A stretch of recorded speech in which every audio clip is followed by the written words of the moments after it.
Call the meeting in order for Wednesday, May 16th, special meeting, 6 p.m. at the Norris Room, Centennial Park. And if we begin, Melissa, would you call roll call? Councilmember Bausch? Here. Councilmember Beal? Here. Councilmember Gregory? Here. Councilmember Strong? Here. Mayor Hammond? Here. Please stand for the Pledge of Allegiance. Join with me, please.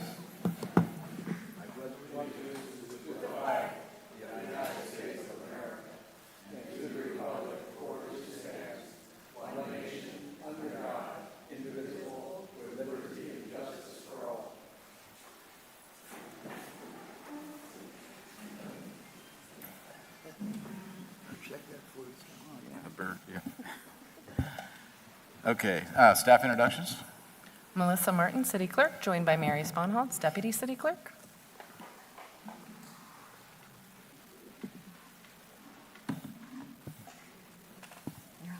David Malowitz, Assistant City Manager.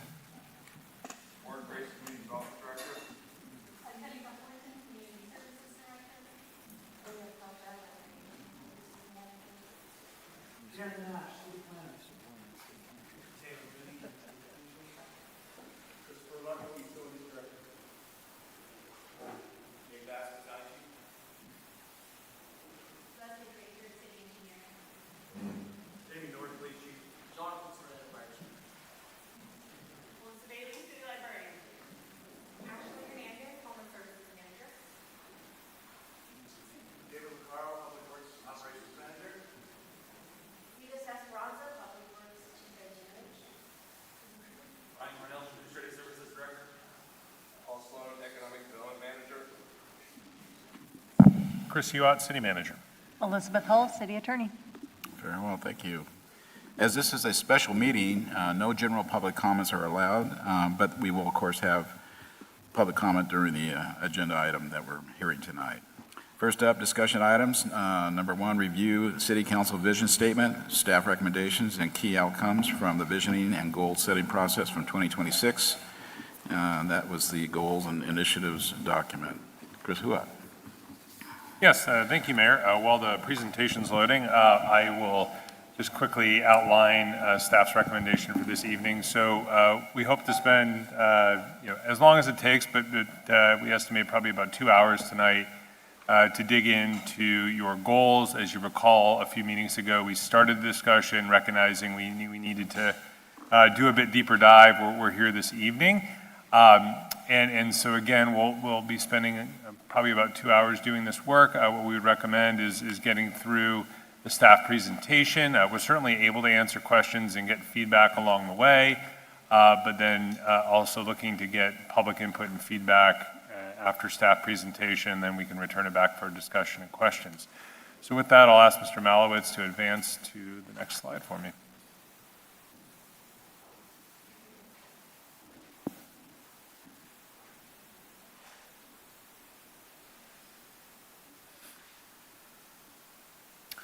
Here we are. So just to start kind of with the obvious, why goal setting for staff, this is really going to be this is a key element of implementing the budget that you all are concurrently working on as we speak.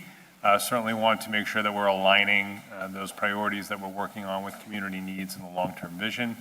Really creates good direction for staff. This is the document that we reference regularly to make sure that we're meeting the goals of this council. It also helps in the budget process, of course, as we're looking to allocate finite resources. The goals document and the initiatives contained within it allows for us to effectively allocate those resources and recommend a budget to you. And then, of course, we're always looking to make sure that we have measurable outcomes. Any good goal should be able to be measured, and that's incumbent upon this process to ensure that. And then, of course, public trust. It is really an opportunity to make sure that we're being transparent and receiving that public input as we develop these goals.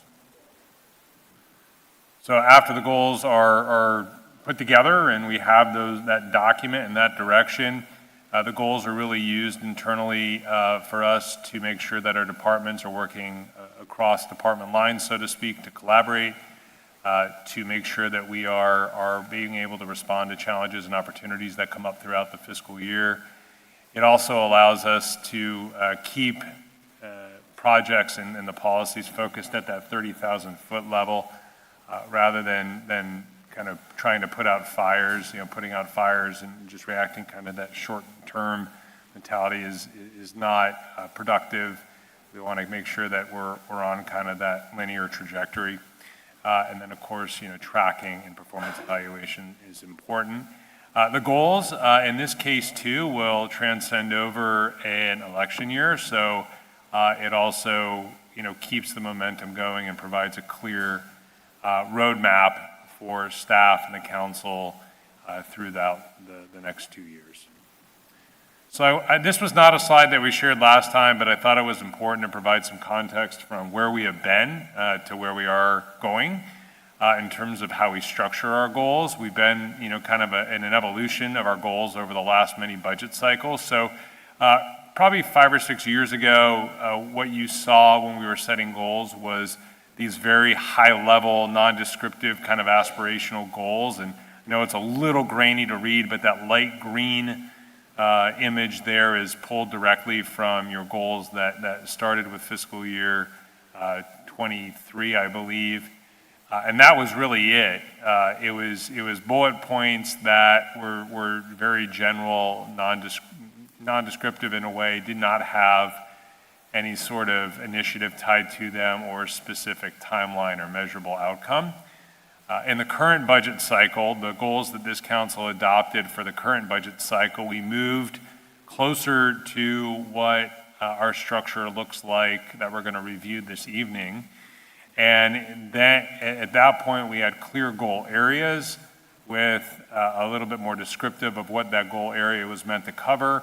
And then within those goal areas, specific initiatives that provided a bit more detail in terms of what the initiative is, the department that was responsible, the timelines, and the deliverables. So really what we're moving towards with our current structure is actually, it's pretty similar to what we've done in the current year, a little more refined, I would say. Next slide, please. So as I shared last time we talked about this, you all held a goal-setting session in November of last year. There were two major outcomes of that goal-setting session. First was the development of what we hope to be the city's first ever vision statement. And that's up on the screen. I won't read it word for word, but as we ended our time with the facilitator, this was the language that seemed to resonate most based upon the collective input of the council. Also identified were 6 key goal areas. And again, I'll let Mr. Malowitz and others read those. I'm not going to go line by line, but these were the goal areas that were developed. And so what you're going to see tonight is the evolution of the work that staff has undertaken over the last several months to take these key goal areas and provide some initiatives under them. We're happy to answer detailed questions about specific initiatives, or if we think that there is something missing or something needs to be clarified. But I did want to emphasize too that the goals that you will see tonight are tied at this point to the proposed budget that is starting to come before you. And certainly there are opportunities for adjustments and feedback and input, and we welcome that. But we will be needing to make sure that we're coordinated in both of these planning processes as we move forward. With that, I want to turn it over to Assistant City Manager David Malowitz. Mr. Malowitz has been working closely with our facilitator as well as the individual departments on these goal areas and developing those specific initiatives that we believe are very closely in support of the different goal areas that the council has provided. There are several attachments to the staff report. I think we're going to cover each one of those, and so we hope to kind of guide you from big picture down into the specifics and then back out again. And like I said, we're looking forward to an engaging evening. So with that, I'm going to turn that over to Mr. Malowitz, and we'll get going if that works for the council. Thank you, Mr. Huat, City Council, Mayor. Appreciate the opportunity tonight to present the culmination of what we've been working on for several months, beginning back in November when you all met to develop the vision and goal setting that the city manager mentioned earlier in his presentation. Just as a key reminder, the 6 goal areas that were developed out of that November discussion with the consultant are presented before you. And this is really what we used when we thought about the projects, the initiatives, the strategies that we wanted to put as part of each of these goals. So just for instance, when you look at public safety, out of the discussions in November, the council determined that the best objective is to ensure Paso Robles remains a safe and inviting community through sustained investment in public safety services. So then the 2 chiefs of both respective departments, police and fire, use that statement to look at some of their higher level function and what they're doing today and what they plan to do in the next 2 years as part of this budget cycle that will meet that public safety goal and the strategies that will adhere to that objective of ensuring a safe and inviting community through sustained investment in public safety services. And that was really, again, as I said, that was our overarching mantra as we started to develop the different strategies as part of these initiatives to figure, okay, what projects match these, what is council looking for, both as a way to determine where you guys in your vision lies for the growth of Paso Robles, but also what we as staff can then operationally deliver to meet those goals and objectives that you've set forth, both for the community and for the organizational staff as a whole.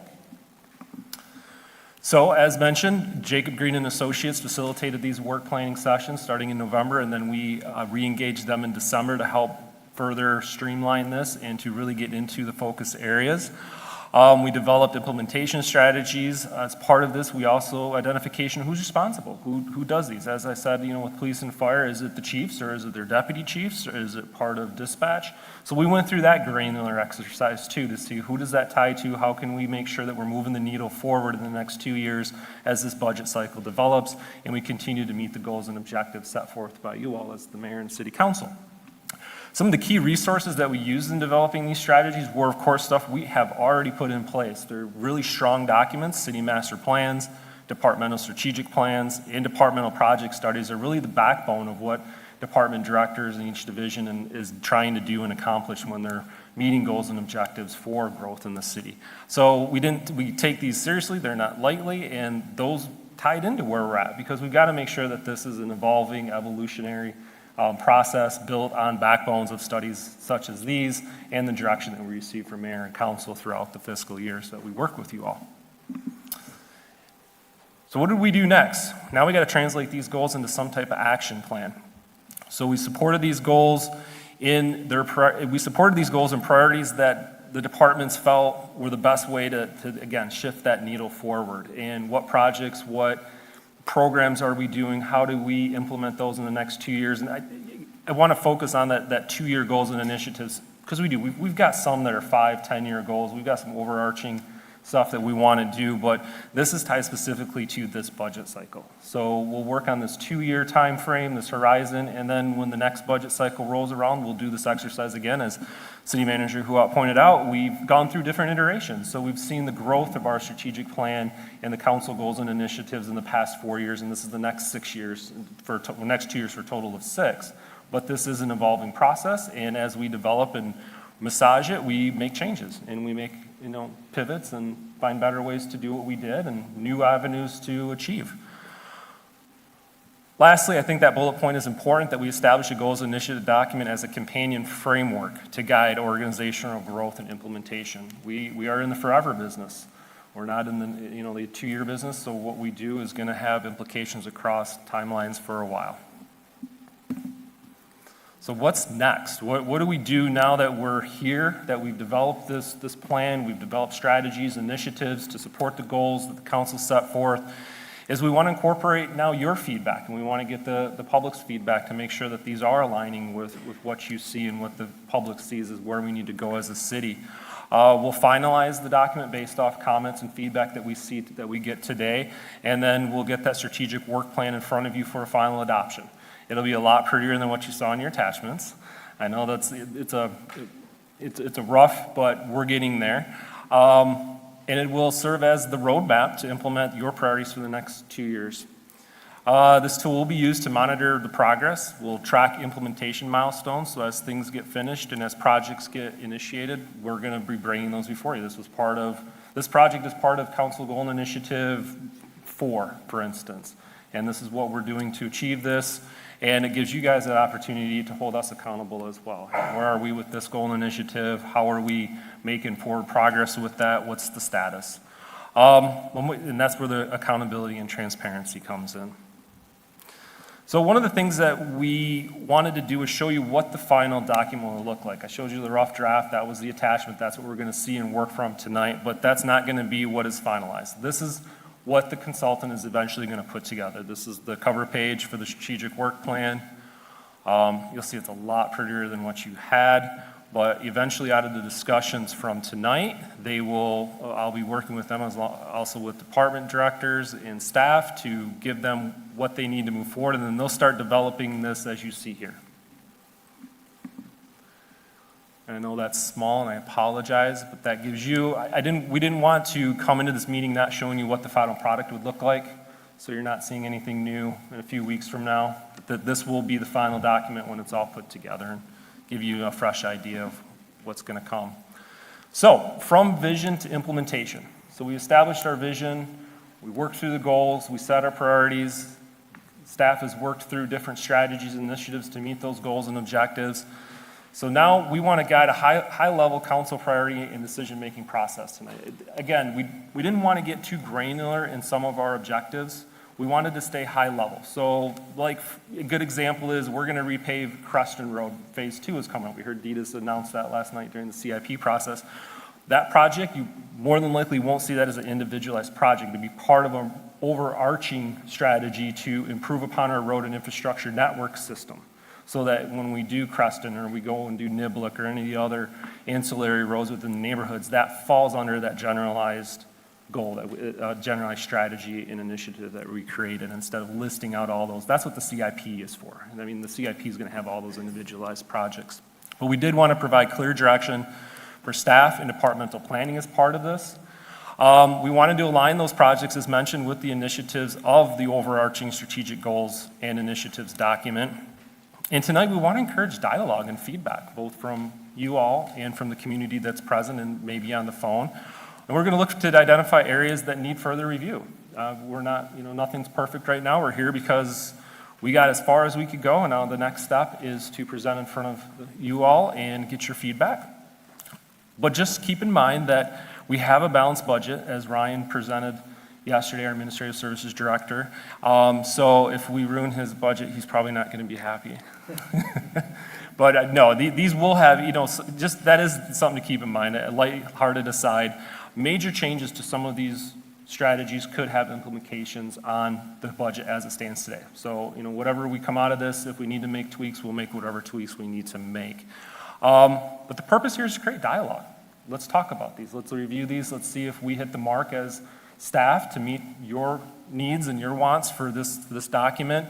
And we're open to refinement. Everything can be tweaked. We can make changes and adjustments as needed, and then get a final document before you all to vote on and approve.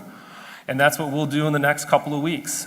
Whether it is it's currently planned that we'll present a revised and final document to you on June 2nd. But if we're not there, then we'll look at June 19th if we need to. But this is a complementary document to the budget, so it is something that will need to be approved and adopted as part of the overall budget for the next 2 years, FY 26 through 28. Having said all that, before we jump into the next process, which will be actually opening up that big document you had, which is an Excel sheet, we can cover any questions or comments right now, but the goal next is to basically go through those objectives, 1.1, 1.2, look at those. I can make changes on the fly within the Excel system, make notes, and then I will be taking that back to staff and the consultants for further refinement and finalization into that completed overarching document that you'll see either on the second or at a later date. Thank you, David. Any questions for David at this point before we jump deeper? Councilman Belch. So, Darren, you talked about the draft strategic work plan, that's this document. So in the attachment, maybe this was intentional, but it seemed like we might have been missing a couple pages. That was intentional. Good catch. I was looking for the part of the the governance. You mentioned governance, the high-level search of not getting down into the micro part of the budget, but, you know, what is council's goal here, and how do we provide direction back through the city manager to you, and as you provide direction back to staff? I would have liked to have been able to work with that piece of it, so Okay. maybe explain why that was intentional. We didn't put in the governance piece intentionally, like you're talking this piece right here, just Correct. because this was just a snapshot. Okay. So we can include that as part of the introduction. I haven't seen the finalized document, Okay. so definitely something I'll add in is what does that look like from the consultants? How are we addressing that in this document? I This- think governance is super important for all of us is going forward. It's different, I think, it's going to be something different going forward, what we heard from Jacob Green back in November. And I think it's to articulate it and put it into practice will be very meaningful for us. Perfect. And maybe if I could provide some additional information there. So while we aren't able to provide the nice-looking final document just yet because it is a work in progress, the content that will ultimately be translated into that nice-looking document is attached to your agenda. And just, I wanted to make that clear. So like under the governance side of things, in due time here this evening, David will get to that point where, like starting on, this is page 27 of the PDF document that's labeled Work Plan Tracker, attachment number 2. That's where we get into the more specific discussion around efficient and effective governance. And so for those other goal areas that weren't specifically called out in that draft final document because we're still developing it, they're all in here. What we didn't want to do is introduce, we wanted to make sure that you saw what the final document was essentially going to look like as an example, understanding that we still have work to do on nailing down the details. And go ahead, sorry. That's good to know. So those are the documents that you want, sorry, Melissa. So those are the documents you want us to concentrate on? Yes. We like the tracker. And where we'll spend probably a bulk of the time this evening over the next several minutes will be Mr. Malowitz walking through those different goal areas and initiatives to get into some more of the specifics. And if it makes sense to council, there's 6 areas. We could go through them, each area and then pause and deliberate, talk, and then move on to the next one if that works for you all. But just again, know that the content is here. It just, the format will change slightly once you see the final document. Thank you for the clarification. Any other questions from council? Okay. Rich It's just sort of a question, but I think for the public to understand better, maybe an everyday type of explanation or comparison. Like, it's as if we, as whoever, decided we want to have a home, a house. We wanted to have a living room, 3 bedrooms, a family room, a patio, and then whether or not we want a gazebo might determine the size of the yard. Whether we want to have a few farm animals will further decide the size of the property. But none of those decisions will be made, except what we want generally. We can say furnished, but it doesn't say what kind of couch we're going to have in the house. There the budget comes in. And the budget would constrain how much can you spend, so you don't go out to Tiffany to order your table lamps necessarily, depending upon how much budget you have. It doesn't say what kind of a couch or lounge you want to have, or how big your TV is going to be. That's all individually done by you later after you've established all of these things. Just as we do now, we're establishing the city and what we want to see in our city, but also what the constraints are going to be when we adopt the budget. And then we can do individual things up to and within the scope of that budget. But no projects are being actually approved here. Nothing specific at all. No. Okay. Just so everybody understands that this is just overarching ideas. Good to go? Okay, thank you, David. Go ahead. Thank you, Mayor. So we'll jump right into Goal 1, which is Facilities, Transportation, Infrastructure. And 1.1 was identified as Transportation Infrastructure Program Management. If you look up at the screen, those are 5 different strategies that staff I looked at and devised to meet that objective for Transportation Infrastructure Program Management. You need it bigger? I can do bigger. Yeah, that's why I printed them out. It's- Yeah. Even still. There we go.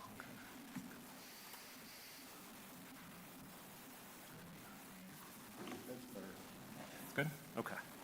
Actually, David, could you read the vision statement? Because we Sure. spent a lot of time on that, Absolutely. and there was a lot of consensus, and it is really guiding for everything that we're talking about moving forward. Absolutely.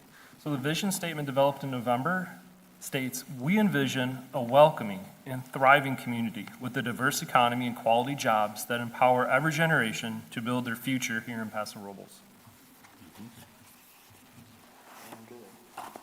Good with that. Yeah. So looking at these 5 strategies as part of this goal 1.1, is there anything in here particularly that stands out that council would like to look at a little more closely? Comments, questions on any of them? And I apologize, I didn't preface this earlier. As you notice, you look out and we heard from staff introductions. A lot of staff is here to support the efforts that they've been doing over the last several months. So they're here to help out with any questions. And they're well-versed more than I am in a lot of these because they've been here longer than me, but they'll be more than happy to answer anything that needs to be done. And thank you to all of them that have helped and those that have been on the back burner on the side that helped too. This was a team effort and a lot of work went into it. And I'll encourage council just to go ahead and speak up because it's going to be difficult to call on everybody, but just take turns. Okay, well, I remember, I think we already brought this up a little bit, but we didn't go into any detail. And that is the new motorized bicycles, scooters, et cetera. And how we're going to handle that. Are we going to urge the DMV to issue driver's licenses for them? And have license tests so that the operators know what they're doing? Are we going to have special traffic control? Are we going to have rules as to whether or not they can be on in the bicycle lanes or sidewalks, out in the street? Some of them travel at much faster speeds than others, depending upon the quality of the unit. So there are so many different factors there that are creating problems all over the country. David, is that getting into the weeds, though, of the objective, basically just, transportation infrastructure program? I think you just add the word motorized cyclist. Yeah, we can put that, I was thinking the same thing, as that's the second one, improve multimodal mobility for pedestrian, cyclists, and transit users, and then we can add in here Motorized cyclists. e-bike users as well. Motorized cycles and other devices with wheels. That would be skateboards, scooters. Other alternative transportation, mobile transit, Self-powered. self-powered. So I was going to make a comment, David. I think that your goals are pretty accurate here. I mean, it's like reading what we do for J20 or J20 funding, scheduling out the projects 5 years in advance. And I don't know if it's incorporated in this, but Frida recently changed it to doing all our as-built drawings in advance, so that as we were shovel-ready, we could just go right into it. And I believe it's part of the goal, but I don't know if we need to state it, but I like that a lot because it saves a lot of time when you're building projects. So, Oh, absolutely, having shovel-ready projects ready to go is perfect for grants.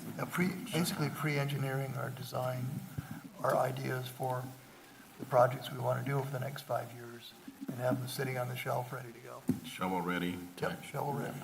I don't know where we have seen here the idea of making sure that every area of the city that we anticipate needing public transportation is served, one way or another, in a reasonable, convenient manner.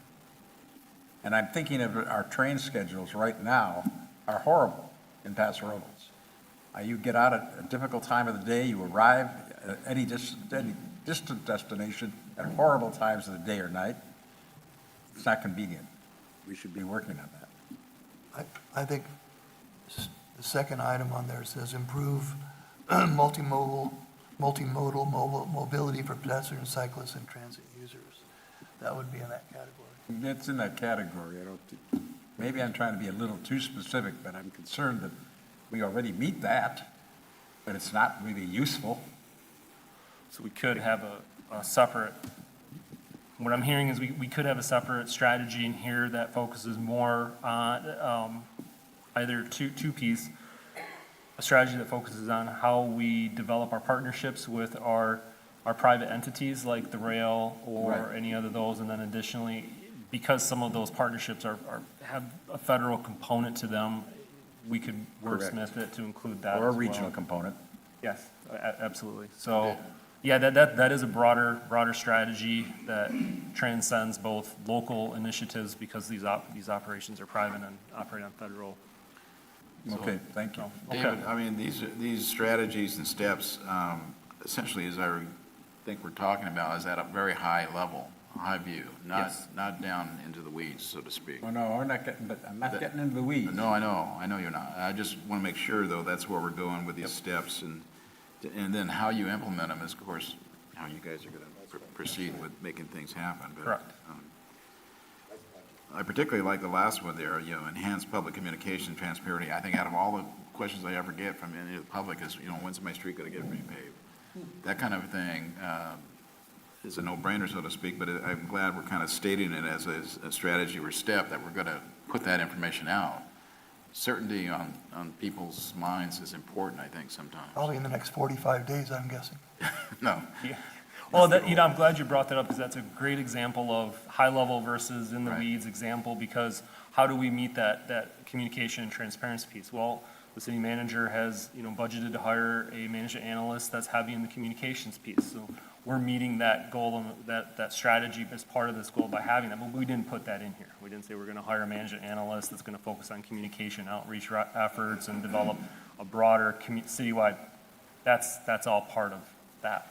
okay. So, yeah, thank you for bringing that up, because that's a good point. I think that also fits in number 6, new governance Yes.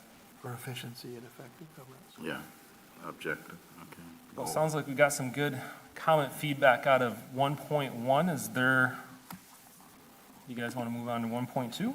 Yeah, 1.2 is All good. right. That one looks good. Actually, I wanted to just back up to the kind of the goal that we have under the bucket. Yes. Maybe it's helpful to read that before we move into the sections, right? Sure. Thank you. That's a good point. So per Councilmember Beal, the goal and initiative here is facilities, infrastructure, and transportation, and it's to maintain and expand the city's transportation network, facilities, and essential infrastructure to support mobility, tourism, and future growth. We hope to achieve that goal through facilities, streets, local road crews, traffic, hotel shuttles, and water basin management. So, thank you. All right, keeping that in mind, we have objective 1.2.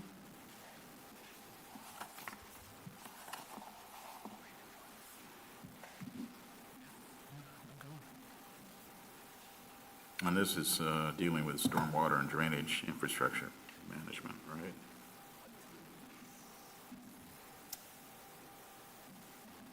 The owner of all these projects has got a lot of work to do.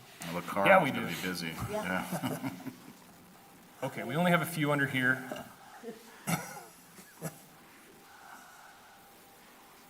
That new public works structure is going to be extremely busy.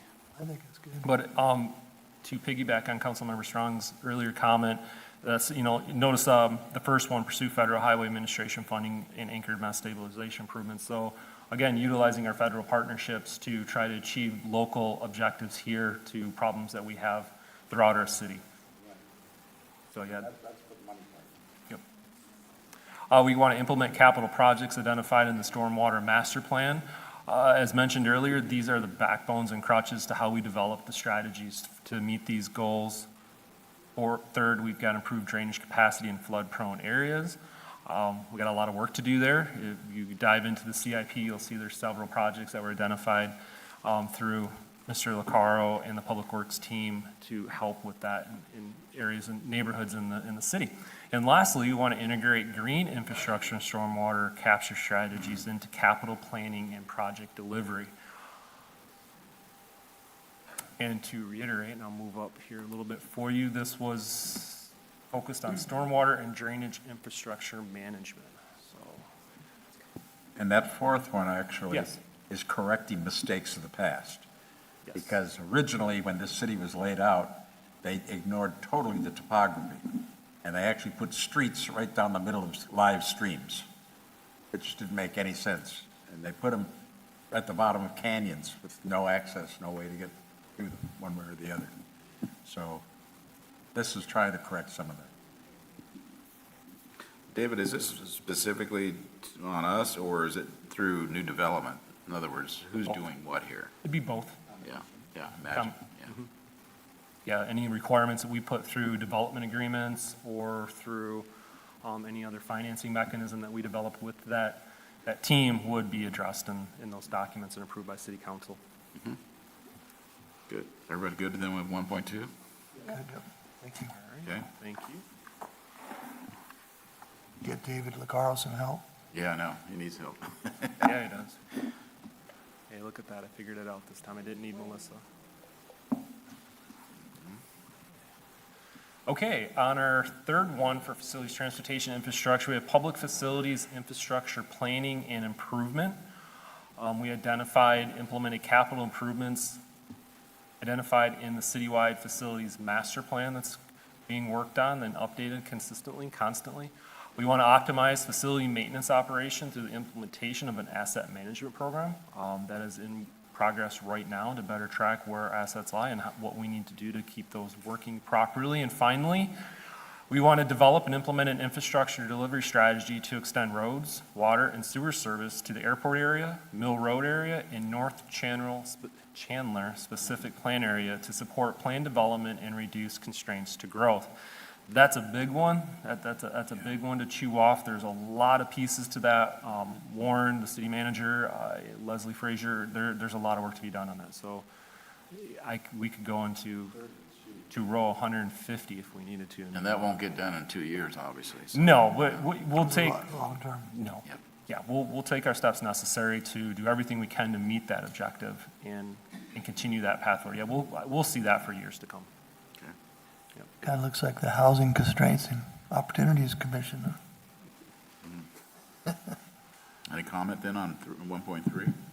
Council? Well, and just to be clear, I mean, this is to implement a strategy, not to build new infrastructure. Strategy and steps, that's what it's about, yeah. I think a good example of that is what we're doing right now with SR 46. You know, we've got the overcrossing, and then we're also looking into the undercrossing study and what that whole corridor and the circulation element looks like in that area. Definitely going to take more than 2 years, but getting started on that now and getting a good direction into the next 2-year budget cycle is where we need to be. This is key economic, to the airport, essentially, yeah. Absolutely. We can do these things, it definitely is going to open the doors there for sure. It's faster anyway. This first category is rather large. There's a lot of stuff in here. Yeah. We're ambitious. We're going to get stuff done. We like it. Any other questions, comments, or alterations to the public facilities infrastructure planning and improvement objective? I think we're good. Thank you. 1.4, airport infrastructure and development. This is the last objective. That's part of facilities transportation infrastructure. And this is our airport. So airport infrastructure and development. We identified several strategies as part of this, including pursuing the FAA spaceport licensing. So that is a big effort on our part to get that squared away in the next 18 to 24 months that we're looking forward to. The rest of it, receive approval for and begin the plan process for the main terminal redesign. That has been an effort that has gone through several iterations and seen, I believe it, I had some. You know, on that first one, pursuing that, we have a lot of friends, and we should mention cooperating with or including help from agencies and organizations we're a member of who have contact with the FAA themselves. And I'm thinking right now, the National League of Cities, as well as the National Association of Regional Governments, and planning organizations are all on our page on this one and want that to move forward because they want to expand the number of spaceports that we have for horizontal launch, as well as, but not as much as vertical, but horizontal launch in various places in the United States. Take care of putting up and bringing down the very small satellites. Special purpose. Yeah, there's a lot of work going on this, Fred. You know, our big thing is the master plan right now. Yeah, but right now, we're using our own private lobbyist, but we're paying considerable money for that, when we've got national organizations also on the same page with us that could be more help to us. They have far more lobbyists working the FAA than our hired one. I want I just don't think we should ignore that resource.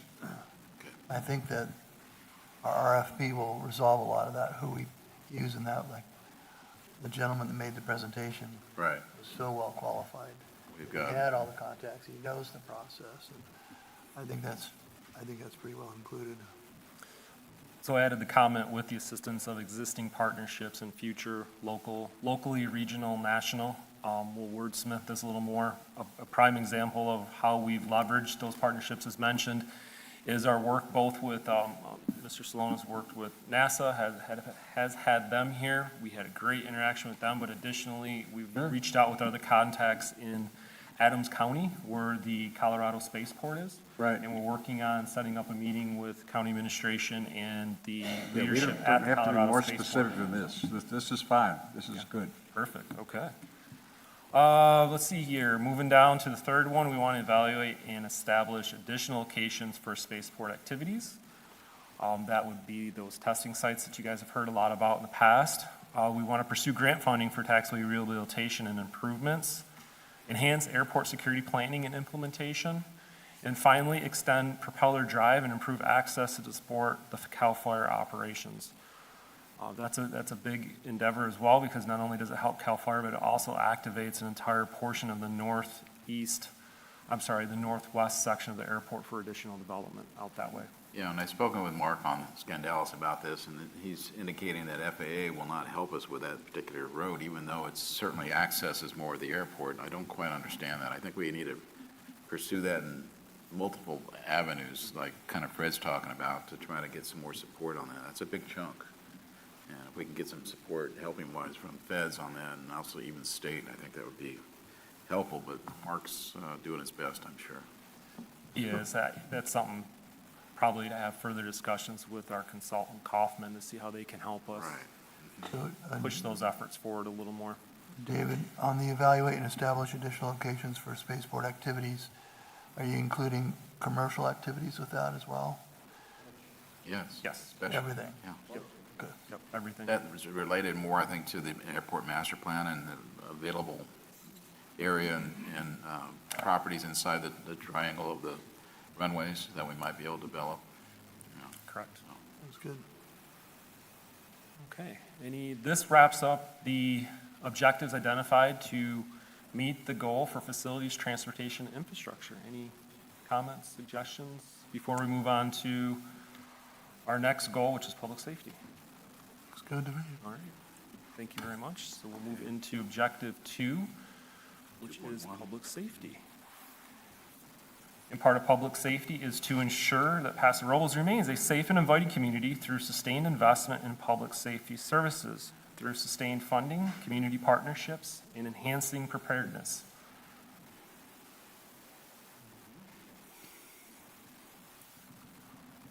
And this was an effort by both chiefs. So I do have a technical question on this one. Like when the fire department, as we've developed it over the last 5 or 8 years, we came up with some kind of a strategy or master plan to develop the fire department. Is that part of this process, or? Yeah, you had that down as number 3, David. That's what I thought. We already had a master plan on how we wanted. No, just on the fire department, because it Right. was very specific. We Fire. spent a lot of time on it. Yeah, Chief Sternado, he's going to come up and talk. Yeah.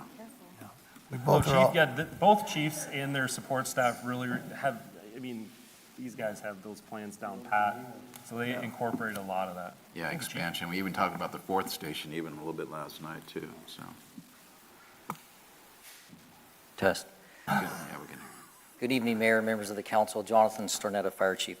First, I want to thank you for remembering we did have that plan, so thank you. It was a 10-year staffing plan, and I'm happy to report that you have supported it all along.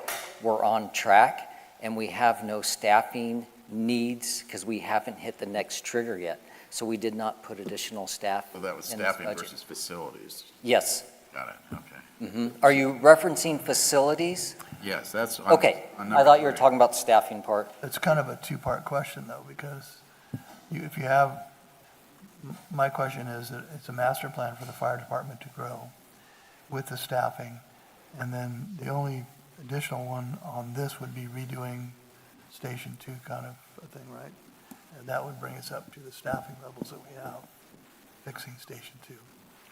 We have the current staffing, we would just move from one Station 2 to the next. So the next big staffing trigger would be Station 4, but that's 10 years, it's long-term. That's what you said last time, it was only 5. It's okay. We'll let you get away with it. Thank you. How soon do you think you need Station 2 improved, I guess, is, in my mind? How many years out do you think that would be?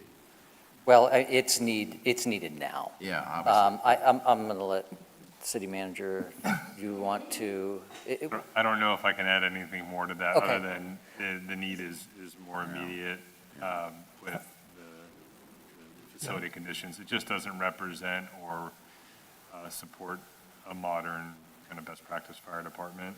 And the location in and of itself, I think, presents some challenges, notwithstanding the facility conditions. And we've done a lot of great work to try to keep that facility in the best possible operational order we can, but it's a little past its useful life. But haven't you done preliminary thoughts in other words, location? Or design. and all so that? I'll just add to that just a little bit. So not only does the station need to be upgraded now, but there's some opportunities that may exist that are time sensitive in regards to possibly some parcel trades or some real estate that's become available. That is exactly where we want to be, but we'd rather be on the artery of Niblick Road or Sherwood there. Right. And there's only about 2 or 3 pieces of property that are available there, but we are ready to engage into some conversations with those people that would like actually our parcel. Good. All right, at least we got a plan. Talking. Yes, as far as design, we're not, Not there yet. we would like to just focus on securing a piece of property now, and we could build from there. Very good. Thank you, Jonathan. You're Thank welcome.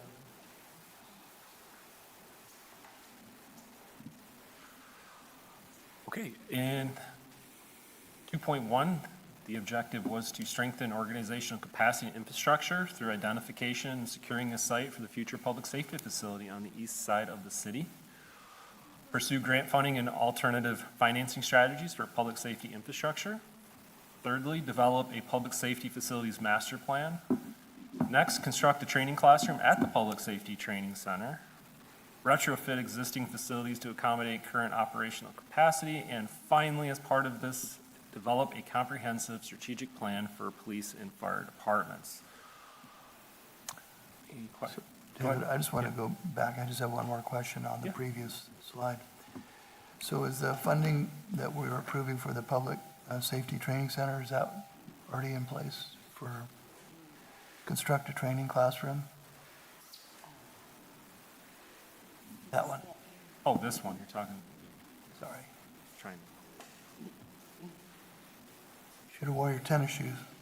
I should have just stayed up here. Okay, I'm back. Yes, it's already funded, so it's It's been out for initial design. So that's in It's the budget. back, it is. So it's just they're waiting on us. We wanted to complete the training tower first, Right. and we're almost there. So we've already initiated the design phase of that training classroom. Oh, great. So that'll be used by both police and fire. Absolutely. Actually, inside that training classroom facility is some police, I'm not going to say this right, but like some, what do you call that, what we've put in? What is it? Virtual reality Oh, nice. in there as well. And then we'll have another classroom for our training. Very good. Thank you. Sorry to make you walk back up. I'll wait. Thank you. Hang out for a while. I actually have kind of a high-level question for you. Yes, ma'am. So on the goal, it talked about kind of partnerships and things like that, right? Yes. And in the initiatives, it's, from my reading, it talked about partnerships in terms of like training, right?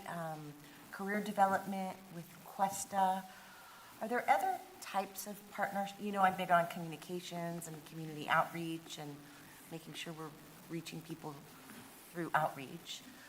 I mean, is that kind of partnership sort of folded into how you're thinking about the next 2 years? Because I know communications was a priority in that big document that we did about 6 months ago. Yes, so a couple things is, one, we want to expand our CERT program, and that's the Community Emergency Response Team. So we would have disaster preparedness classes there. We would have classes for the community.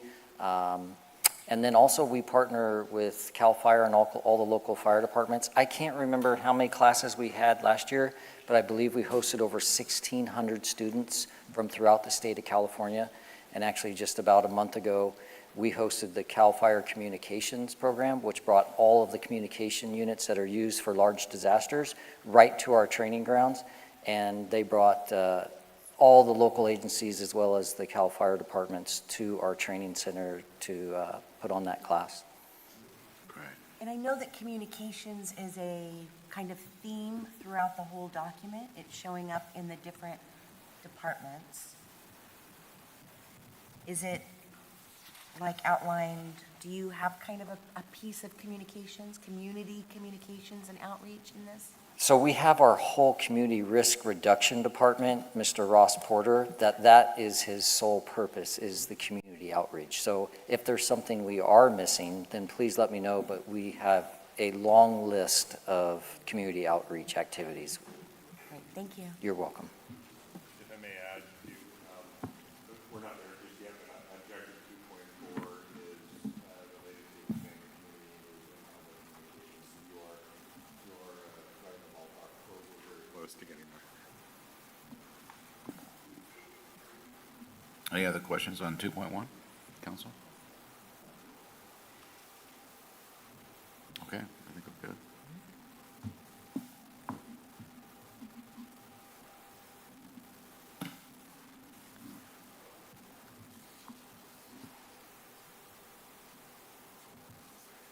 And here's our Cuesta College. So as part of our goal for public safety, the objective for 2.2 is enhanced training, professional development, and career pathways. The strategies and steps part of this objective are to continue partnerships with Cuesta College, develop and implement fire technology programs, continue partnerships with Cuesta College to develop and implement a firefighter academy program. Thirdly, develop leadership, succession planning, and professional development programs. Next, recruit and hire a full-time training coordinator. Additionally, expand Emergency Operations Center training programs, that's the EOC. And lastly, achieve Police Department accreditation.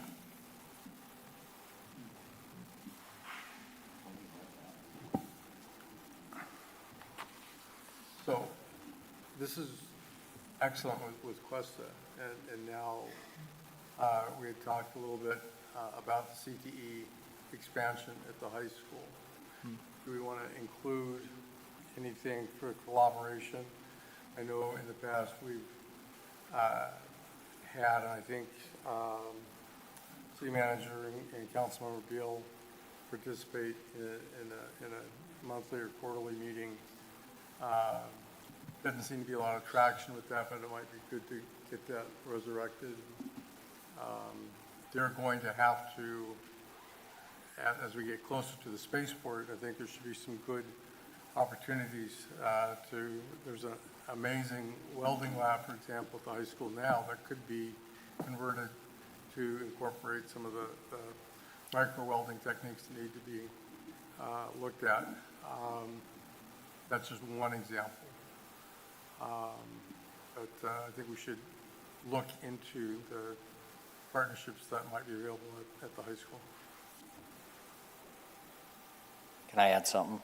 Sure. So hot off the press, as of yesterday morning, one of our battalion chiefs went to Paso Robles High School. I don't have my phone with me, but they just flew a job for essentially a public safety educator. Nice. And we're hoping to partner with them not only but both for police and fire. Right now, they're working with Cal Poly to create a bachelor degree process with Cal Poly in the fire technology program. And we would really like Cuesta College to be part of that for those that are unable to attend the university. So that is as of yesterday. So I don't know if we have enough data, but that would be like an A3G compliant type program as well at the high school, possibly? I don't have a lot of information on it. I haven't been briefed by them, but they had that meeting yesterday. As usual, you're way ahead of me, Chief, so thank you very much. I'm glad I could do that. Thank you. Yeah, I would like to have Chief Nord explain to us what police department accreditation is and why we don't already have it.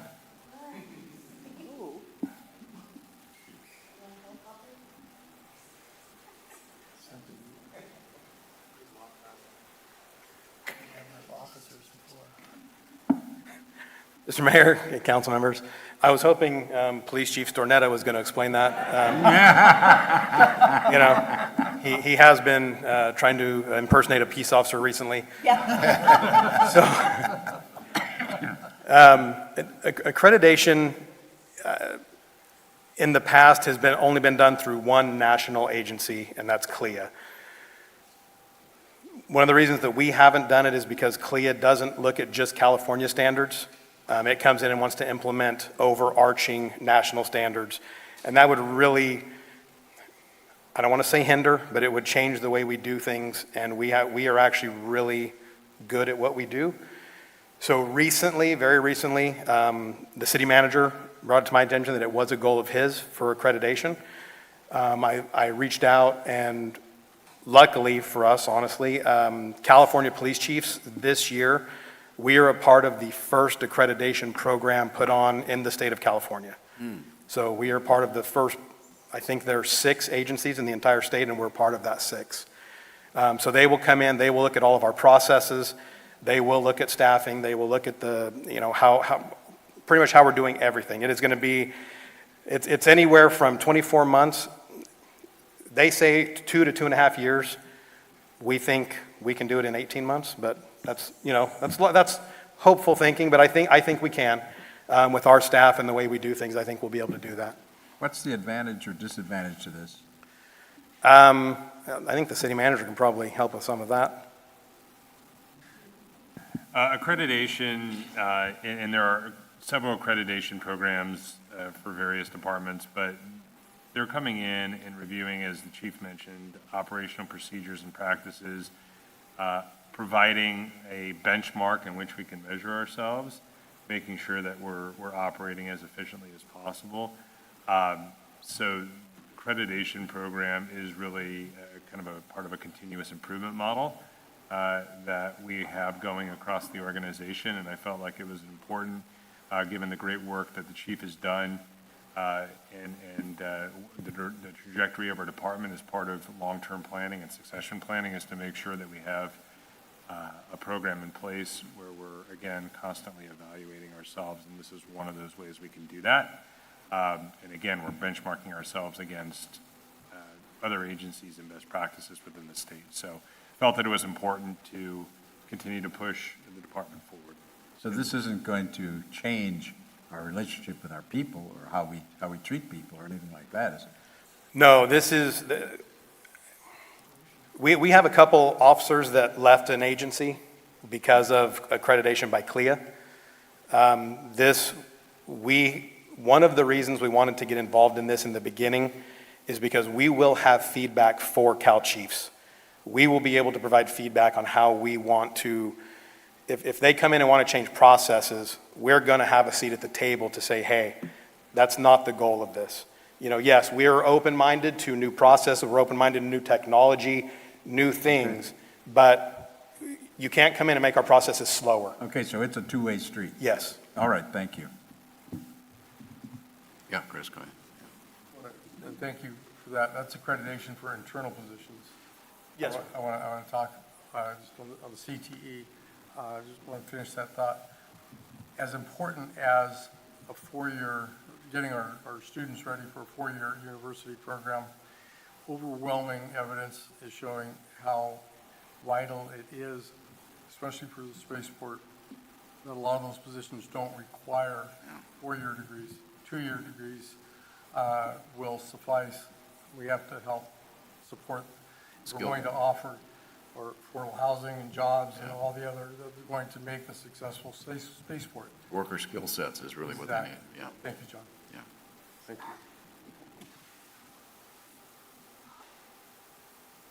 you. Okay, I think we're good on that one.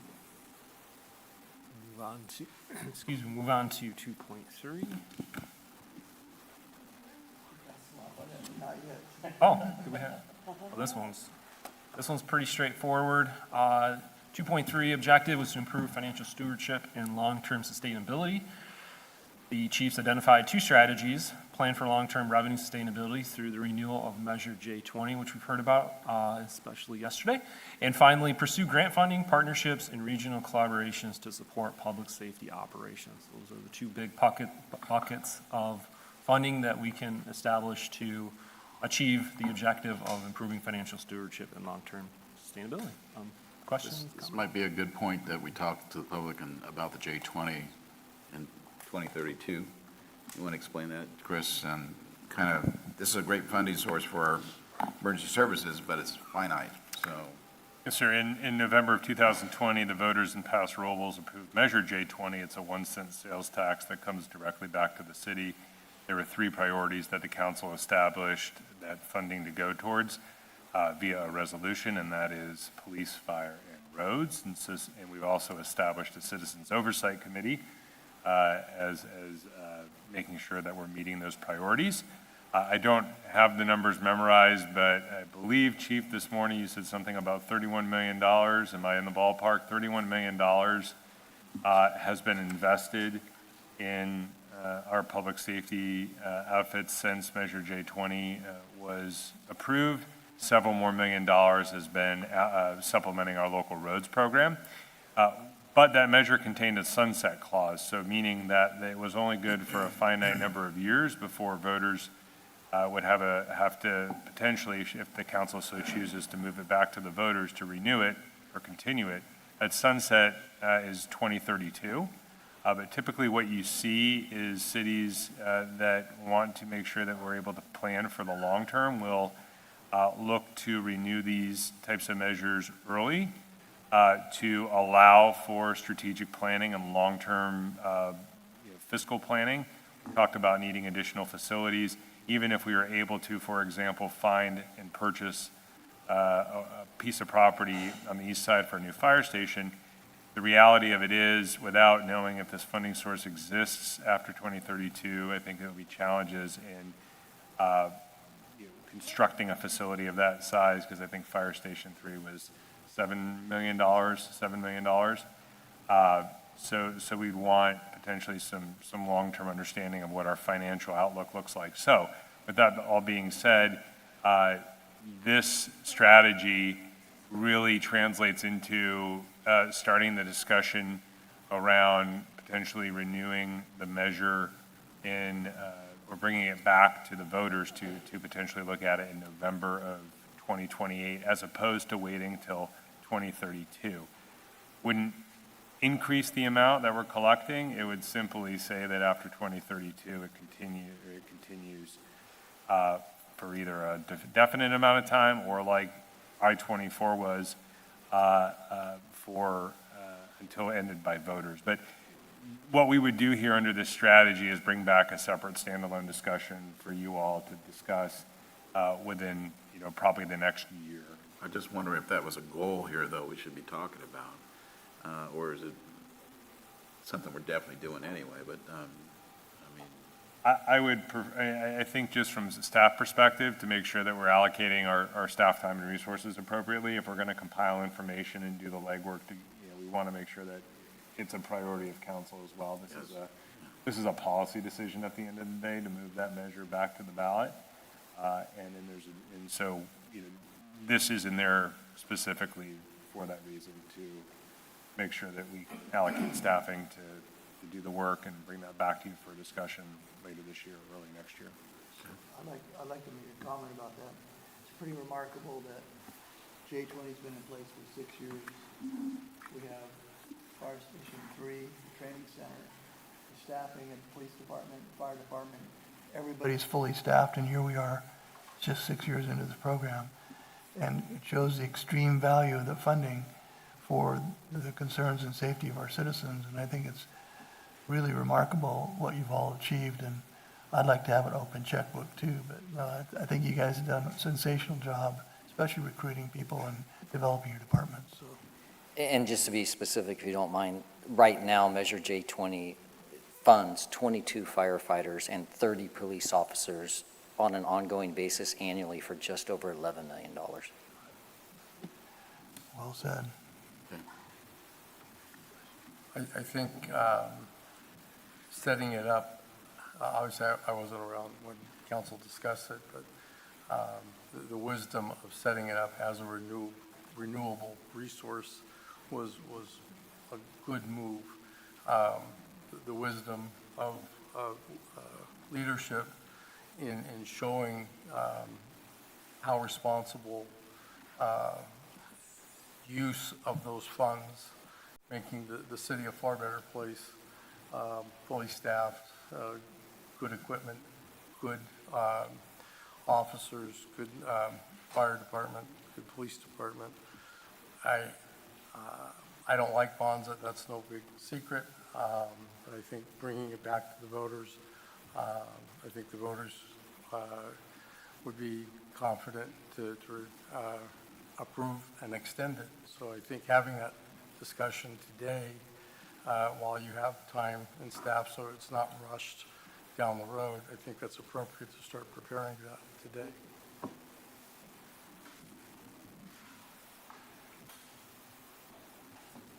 But that means, Jonathan, you have to stick around and make sure. I was afraid of that. Deal. he didn't have much to say about it. Okay, on to 2.4, David. Yes, sir.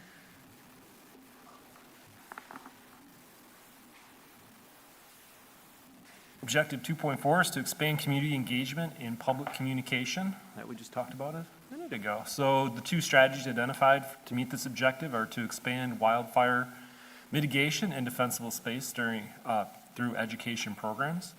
And secondly, increase public education and community preparedness through community emergency response team CERT programs, both through the police department and the fire department.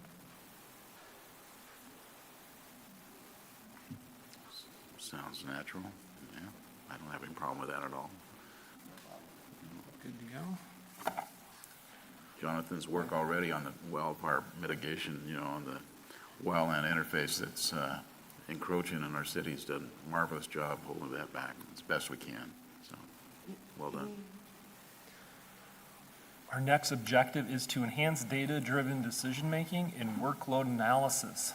The police and fire department strategies to meet this objective include hire additional staffing for the communication center to meet AB 645 requirements for dedicated fire dispatchers. Secondly, and pretty importantly, is upgrade the computer-aided dispatch system, which is commonly referred to as CAD. And finally, implement recommendations from the standards of cover and community risk assessment to align resources with community risk.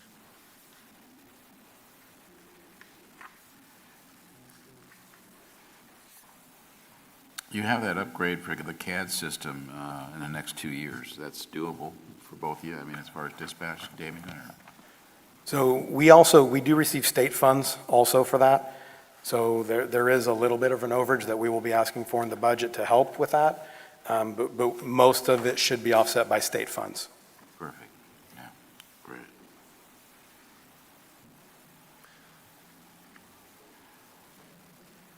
Lastly, of the public safety goal is to make this bigger so we can read it. The last objective of the public safety goal is to advance a public-private partnership for the delivery of emergency medical services. To achieve this objective, strategies identified will respond to county requests for proposals for ambulance services, establish a governance structure in coordination with participating cities, and finally, recruit and hire personnel to support EMS division operations. So Jonathan, that definitely has to do with the RFP going out with the county currently, right? Yes, sir. And is that about to hit the ground, or where are we at on that? We hope to get it back from the state in about 30 days, and then we're told by the county that it'll be put out to RFP shortly after that. And then the response time's about 90 days that we have to create that proposal. And then it goes back to the Board of Supervisors, which probably takes about another month. And so you're probably looking at late fall, early winter before we have any indication on whether we're successful or not. And I do want to highlight where it says recruit and hire personnel to support the EMS division. At this point, it's 2 people, and that is paid for through the alliance model. So that would not be additional cost to the city. Great.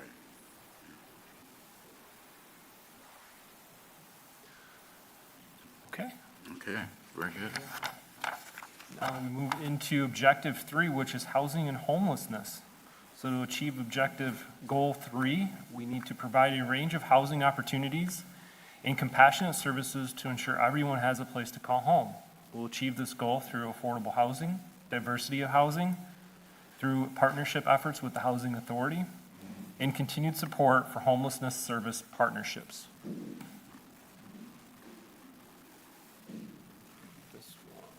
So the first one in this goal, the first objective, is to develop and implement a coordinated homelessness communication outreach framework aligned with city and regional efforts. To do this, the strategies identified were strengthen interagency coordination and operational response to address homelessness-related needs, including during extreme weather events. And secondly, improve access to timely public-facing information and resource navigation for individuals experiencing homelessness and the service providers. I think Ashley, I saw that she launched her dashboard the other day. Yeah. I was reviewing that. That is pretty nice. How people can see what's going on there at just a glance. It's a good tool. I have a couple of comments on the overarching kind of goal. I just want to make sure that it's clear that we're working on kind of housing for everybody and that this isn't just housing for our unhoused, right? That it's kind of a community issue. I don't want to wordsmith that at all, but felt that like it might be a little narrow. And then also on one of the items, oh, I might be on my own page. See, I'm missing my page. I'll wait till we get to the next one. That's where my notes Okay. are. So we're all good on 3.1 for everyone? Okay, 3.2, David?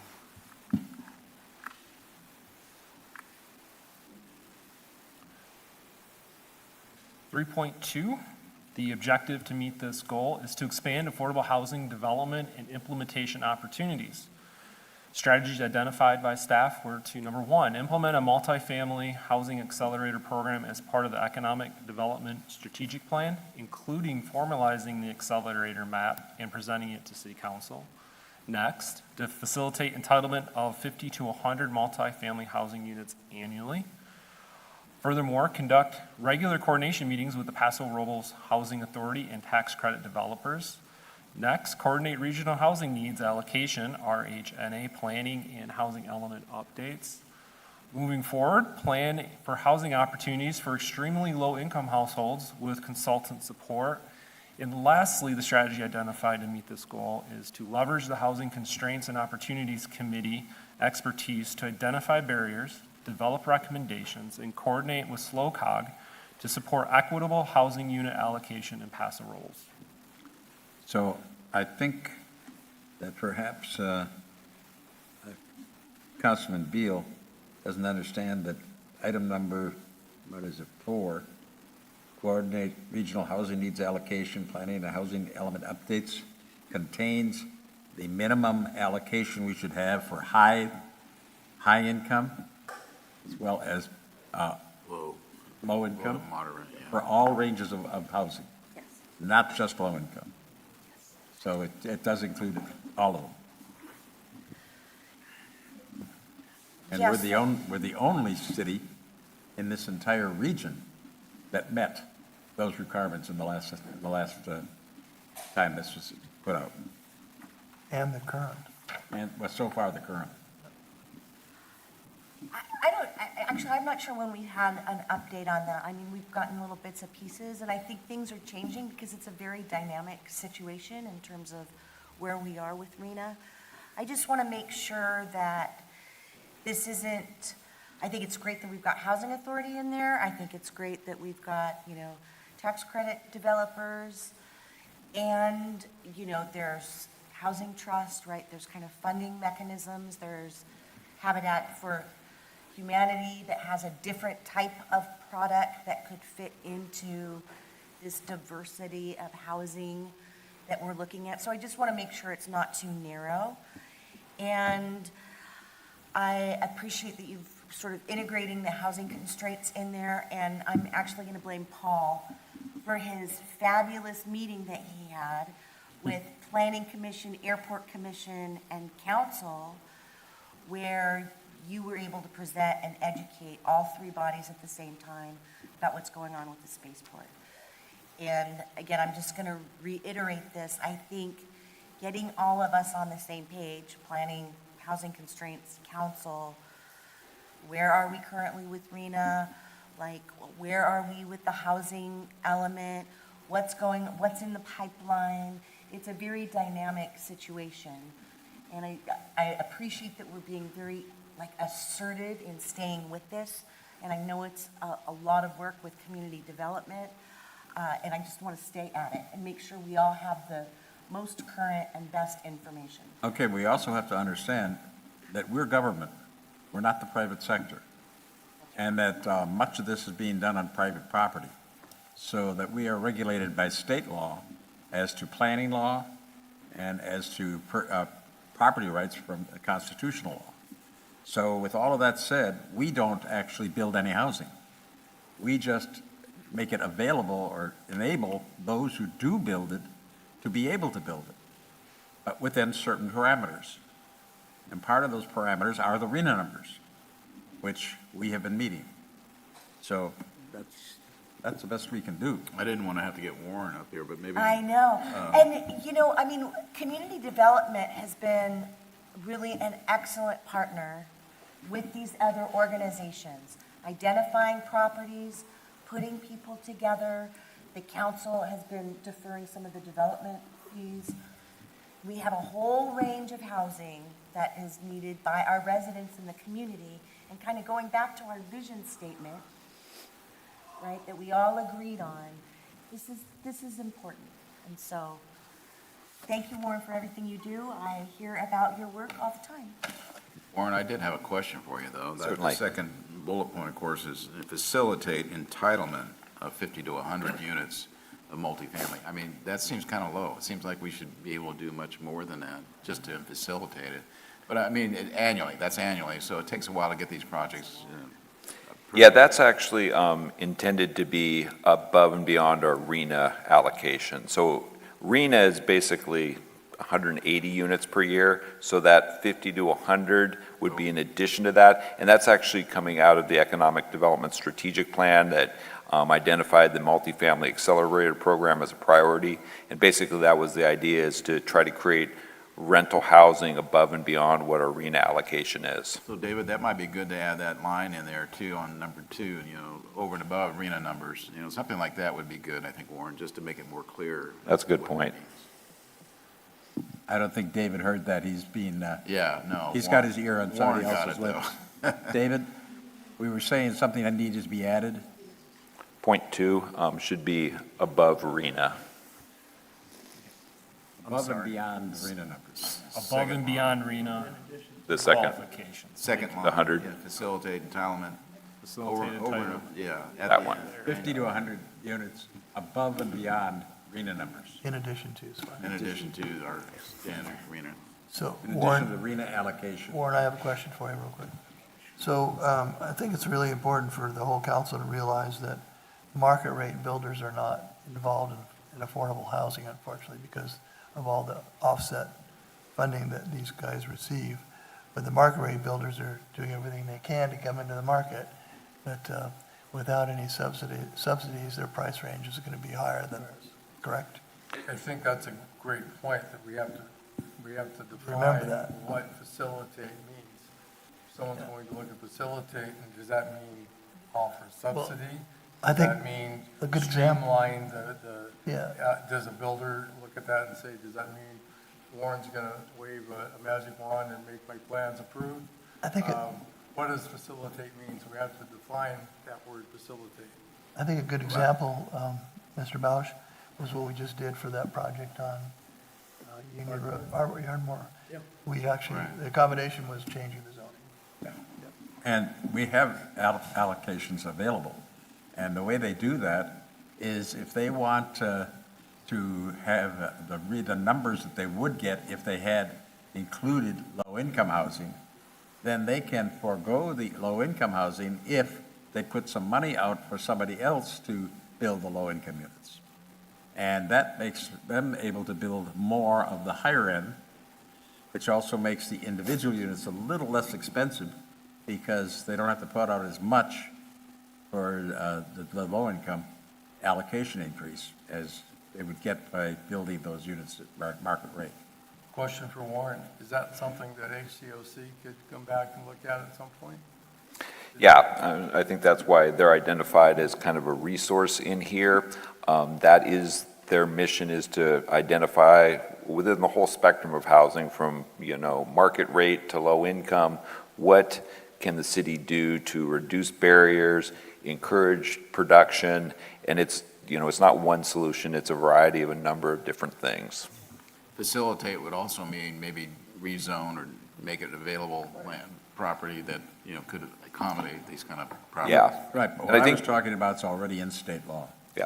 I think you mentioned the Ardmore project that the council just recently approved that had the mixed-use zoning overlay. I think that's a really good example. That came out of basically the multifamily accelerator program, and that's a, example where the city, did some creative things to facilitate that project moving forward. They are going to, provide $60,000 in lieu fees that then could go to a tax credit project. So you get that project, plus you get seed funding from potentially another project. And I think those are the range of things we're talking about.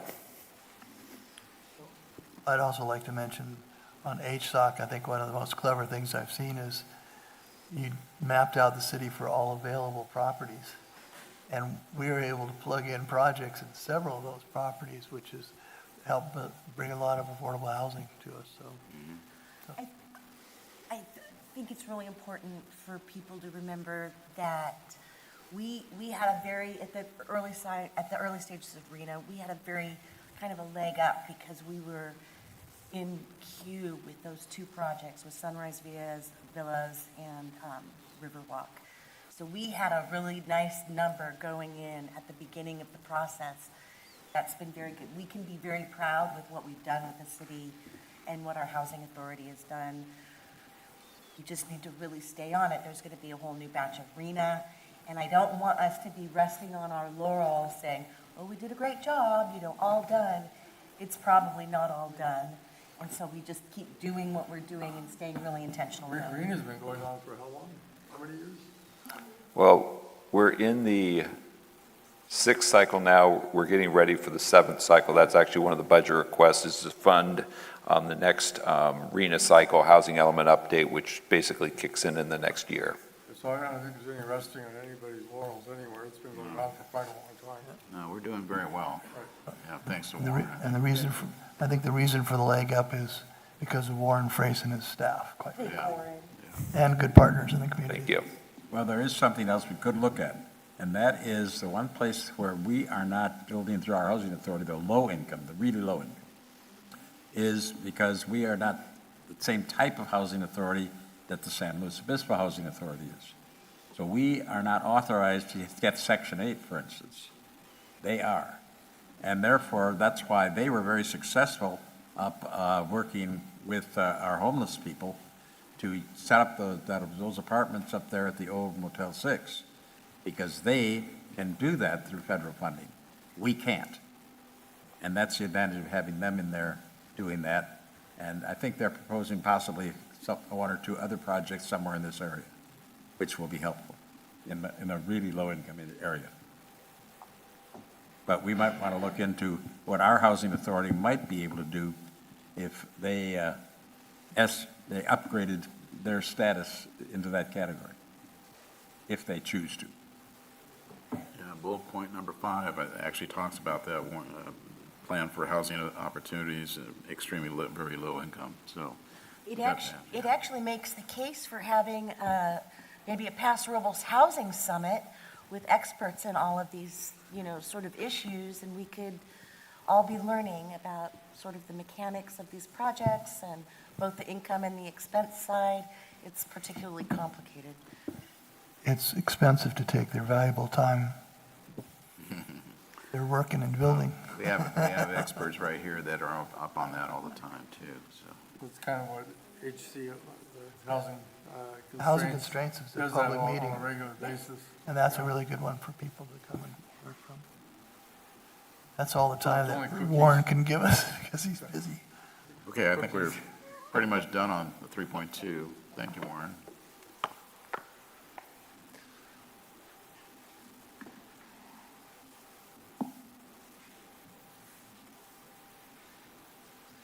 Next up is our objective to increase access to behavioral health, detox, and substance abuse services.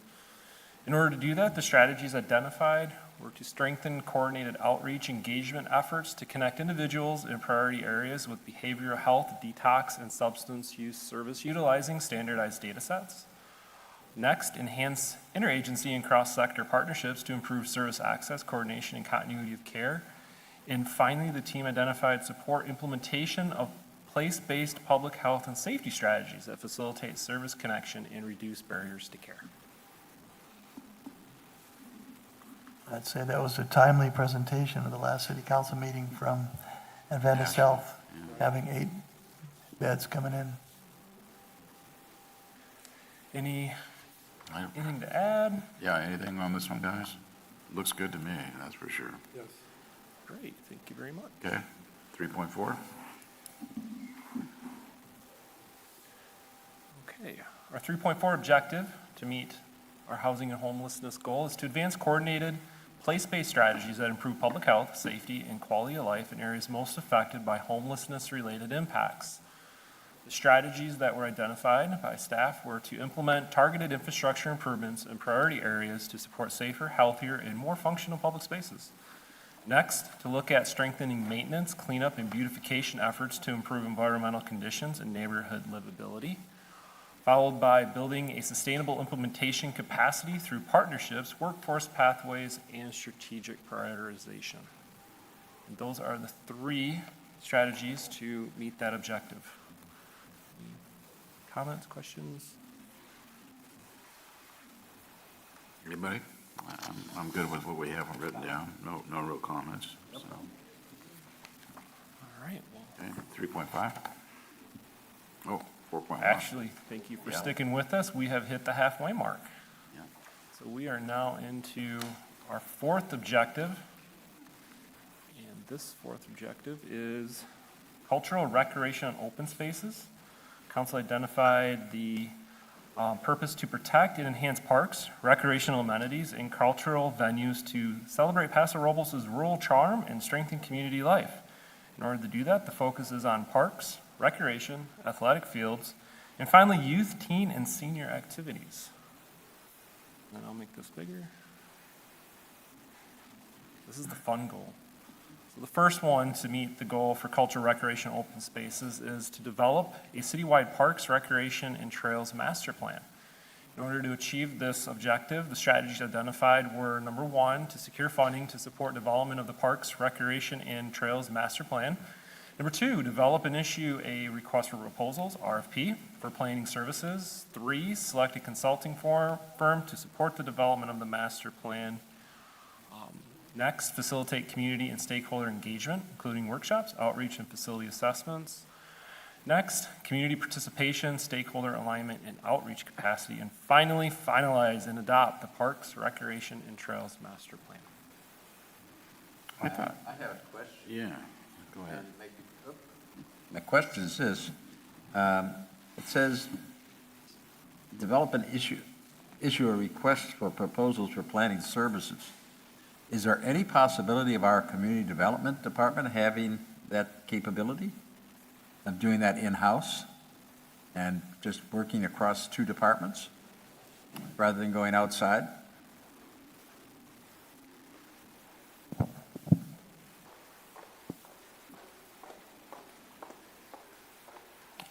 That wouldn't really be typical. Usually we would be looking for a firm or organization that has experience working with parks specifically. What we're looking for is really a 20-year master plan on how we will plan for and develop our parks into the future. So that expertise is really important. Okay, so that goes to the next one then. So that's development of master plan. Yes, so ultimately this is really a granular list of how we would move through the process of creating a master plan. Ultimately, that is the goal. Back in 2003, when the general plan was first adopted, this was one of the goals of that plan, which never came to fruition. So we've outlined here essentially the steps to get us to a plan. Well, I'm wondering if we have in our capacity any need for additional planners in the community development department. And if so, if we might recruit somebody who has some of that experience so that we could maybe offset the cost of the salary by what the cost would have been for the consultant and kill two birds with one stone. A couple of thoughts there, Councilmember Strong. So one, we are going through right now an assessment of the Community Development Department to determine things like necessary staffing levels and resources to facilitate development. I would echo Ms. Forteen's comment that while we reference planning services here, it probably could redevelop and issue a request for a Parks Master Plan. And a Parks Master Plan is not just a planning document as you would think kind of like a planner would work on. There are other elements to it. A lot of it takes multiple facilitation type of events with the community. And not to say our staff couldn't necessarily do it, but this type of plan for what we're looking to get at really requires some specialization. So my recommendation would be that we go through this process and leverage an expert in the field to do that. Okay, I think I'm thinking too big city. Sorry. Yeah, no, I did have a question for you, Angelica, though. I thought we did have a Parks Master Plan already. We do not. We have a recreation services strategic plan that we developed about 5 years ago, but we've actually never gone through Parks Master Planning as identified back in 2003. Okay, well, the Trails Master Plan, I thought we had, wasn't that incorporated with the Bicycle Master Plan? That would be different. This would include our open spaces, and so it would be more than bicycles. It would be actual open space trail planning. So, well, it would include like the Riverwalk, but also things like Montebello Oaks. We have several trails throughout the city that we haven't really considered developing. Angelica, could you just remind us in the community the scope of a Parks Master Plan? Yeah, and this how is- that would be helpful for us? Of course, yeah. So really, we're looking for someone to not only assess current facilities, but also future growth, creating standards for how we want to incorporate parks in our planning in general. They would be developing estimates for what it would take to improve our facilities or add facilities, what it would take to maintain those facilities. Currently, we do struggle with maintaining what we already have, so if we're looking at growing and or improving conditions at our facilities, they would be taking a look at that. And all of this would be with the inclusion of a significant amount of community feedback and input that would be incorporated so that we can bring to council a prioritized list, per se, of all of the projects that are really desired or wanted in our community or in need of additional support. And one of the things it's going to consider is sort of proximity, Correct. access. Right. So currently, per we, capita guidelines. on the exactly, types all of uses. those things that we don't currently have. Okay. Pretty good with this number, 4.1. And you might want to hang out because we're. I'm hanging out. Yeah, okay. Yep. Yeah, so 4.2, David, we have strengthen recreational services and parks and operations.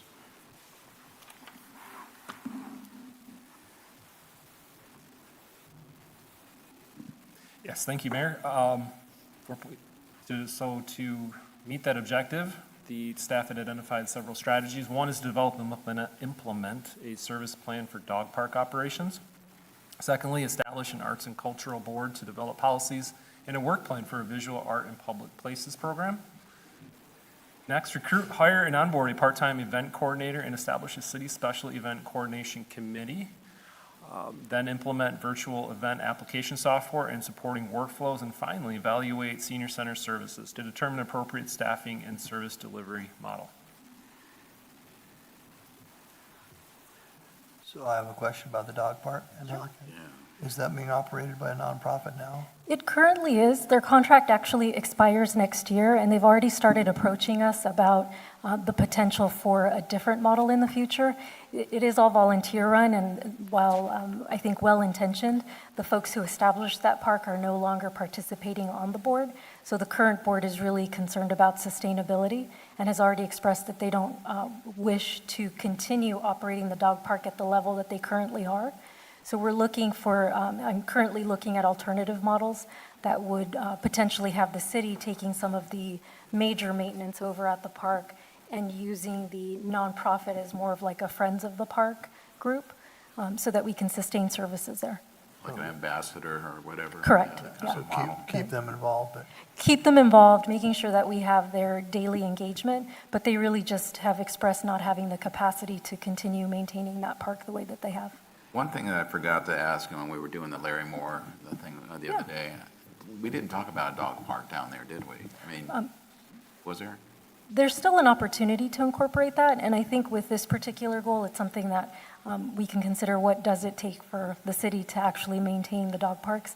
It's not something that we've really done, Yeah. and so this would allow us to explore that. I think that's kind of good to get neighborhood dog parks, you know, so they don't have to, they could walk to that versus drive to it with a dog, so. Right. Yeah, that's good. Yeah. All right. So as I recall, originally, this was much like the skate parks, where the people came to us and wanted this, but they promised they were going to take care of it and they were going to do it. Yes. Obviously, I guess those original people are long gone now, and the new people following them don't want to keep going with the original agreement. They established a really well-loved community amenity, and now that we have new folks kind of coming in, they have different expectations and availability, so it's different. Okay, so we're caught on the hook again. Okay, thank you.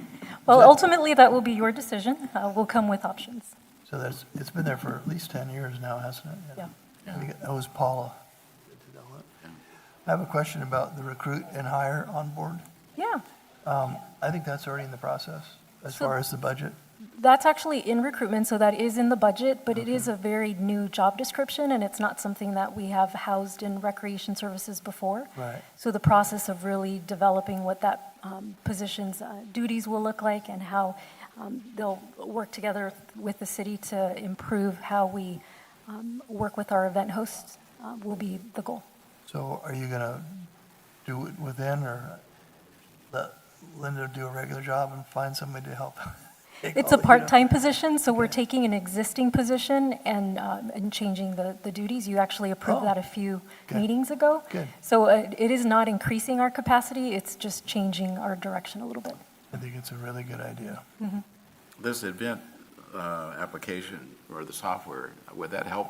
I mean, That's how we think we can address the capacity issue. Other cities are using similar software, so we would be looking at what options exist out there. But really what it would allow is for people to fill out an application online and then based on their responses, route to the appropriate department for review. Yeah, good. Pretty common. Okay. And then the final item on this one for the senior center, how are we doing on that? We're doing okay. We did issue an RFP, and we received a response, so we hope to come back to council soon Okay. as part of the budget process with recommendations. Yep. Okay, we're pretty good on 4.2, everyone? Yeah, Chris? Someone asked a question the other day, I didn't think about it, it's not really our purview right now, but hospitality for consideration. Thank you, Fred. We have in here evaluate senior center services to determine appropriate staffing level. Due to recent events, we need to consider that, and it's appropriate to have that. What happens if events occur at the Veterans Center? Should we be taking that and thinking about what happens on that side of the building? Events as in change in leadership or? Anything, yeah. I mean, just put that out there for the future. So actually, the city manager and I have talked about incorporating facilities like the Veteran Center and the Senior Center in the Parks and Recreational Facilities Master Plan. Okay. It is more than just parks and trails. It really is looking at all of our recreational facilities, so that would be included. It's a big plan. Very Yeah. good, thank you. Yeah, Angelica, who operates the Veteran Center now? Right now, it's jointly by the American Legion and the VFW, Okay, so it's independently run. Okay, thank you. with some support from us for maintenance of the facility. Yeah. And that goes back to the original agreement where we took over their property on 4th Street, so All right. it's just a Correct. continuation of previous agreements. Absolutely. The master planning process is just an opportunity to really take a deeper dive and evaluate. Okay. 4.3, David, enhance and expand athletic field capacities.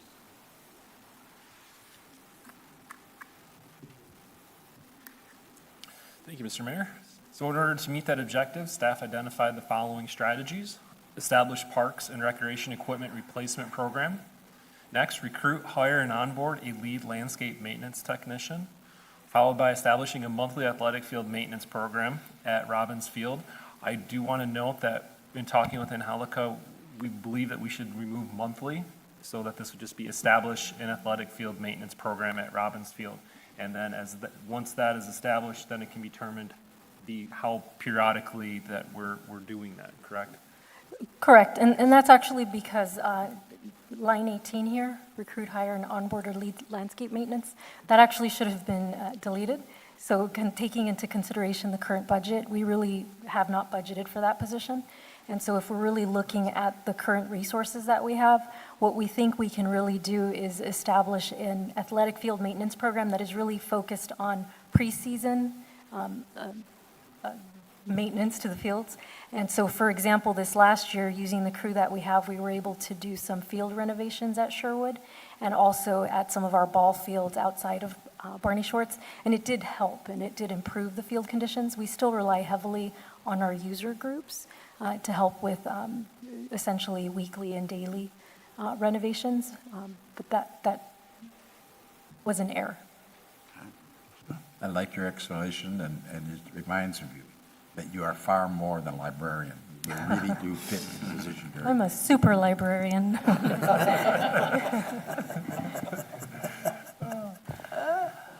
Next. Just in terms of scope, can you remind us sort of, how many acres of parks we have and, Oh, my goodness. Right. And I'd have to look like that up. our parks maintenance team. Yeah, no, and forgive me because I would have to, that statistic has left my mind at the moment. But we do have several parks right now. Barney Schwartz is our major sports complex, so we do have staff that is dedicated there.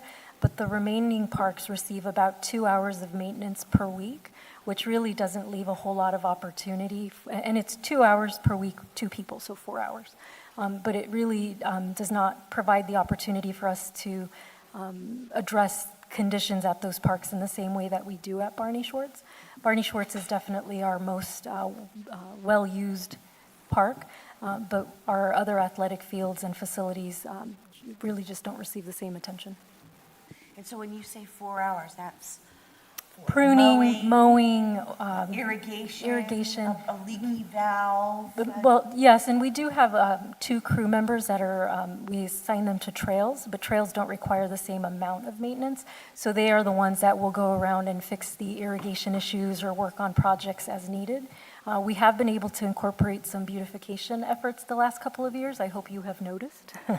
We have been able to really improve the way that many of our parks are looking, and working with our user groups, I think, have made some efforts to improve athletic field conditions.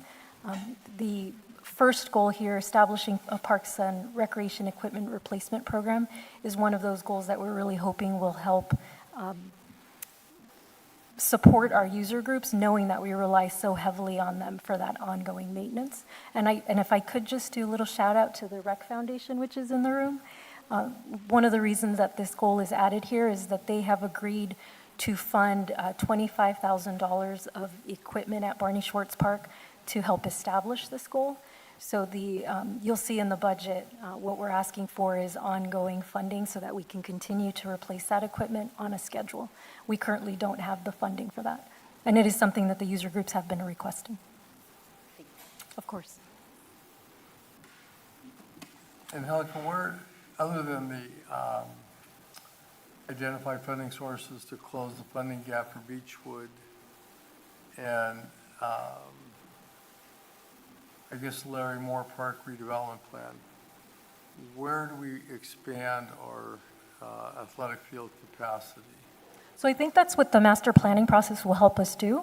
It will really, again, be steeped in community feedback and input. So this is the opportunity for everyone to really tell us what they need and what they want.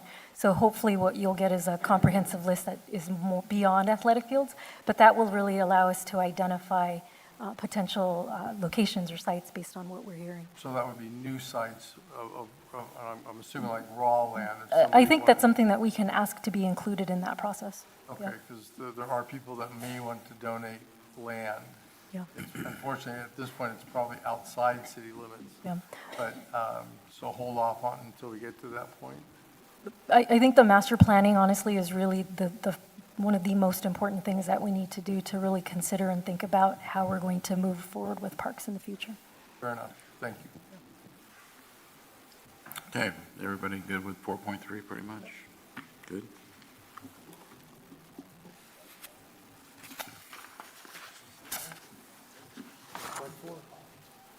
The library. Yeah. Objective 4.4 is modernize and plan for the future of library services and facilities. And as Angelica mentioned earlier, this strategy is also granular. I think what we'll do is we'll take a look at both of these and see how we can tighten that up a bit so that, we have anywhere between maybe 3 and 6 strategies that identify and complete this goal. Because, a lot of, if you, going through this, partner with the Library Foundation to support the capital campaign, develop working documents on council-approved concepts, procure construction, finalize funding for construction. Again, this is more of a granular. So in the essence of time, we can go through it all, or if there's anything specific that council wants to look at, we can do that. But I think it'd be best that we tighten that up in the final iteration. Yeah, this is all pretty good. I mean, anybody have anything sticking out? No, this, yes. Yeah, I think really the theme of our goals for library and recreation are sustainability and building new capacity with some of our new responsibilities.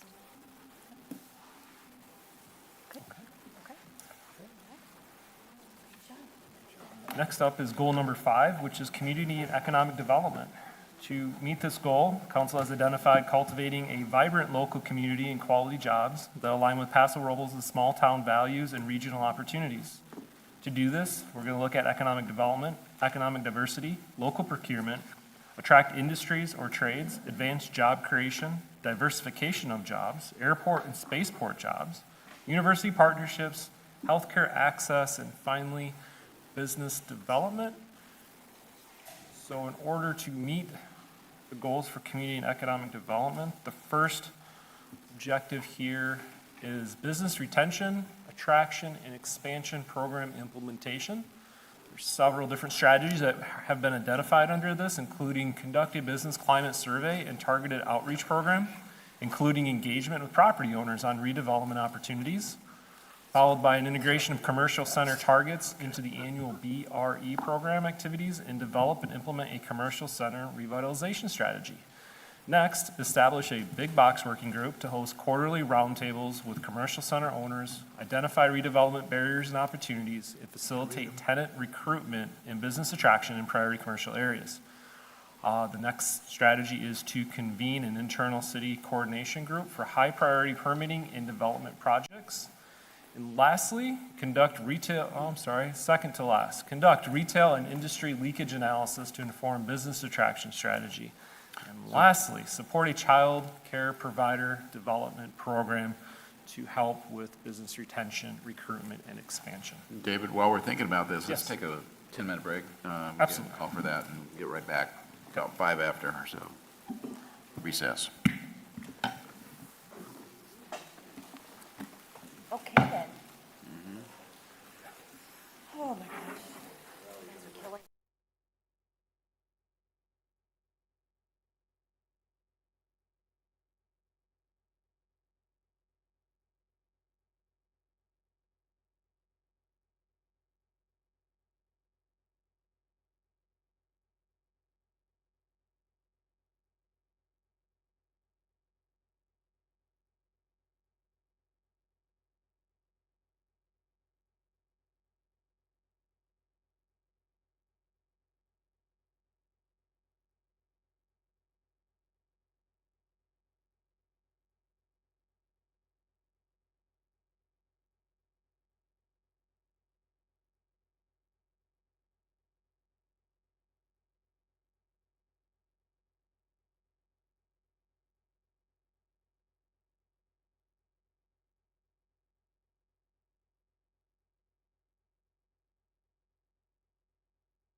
Everybody ready? That Paul.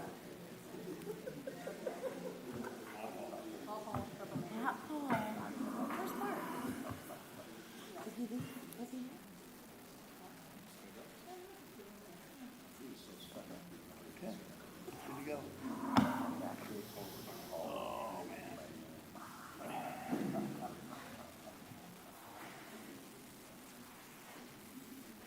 Melissa, you get ready to go? Okay. We'll go ahead and reconvene, and David, we dropped off on 5.1, and we've just gone through all the items. So it's back on our council, I guess, to review those. Anybody have any major issues? I have questions. Sure. So, and I don't know where to start with this, but convene an internal city coordination group for high priority permitting and development projects.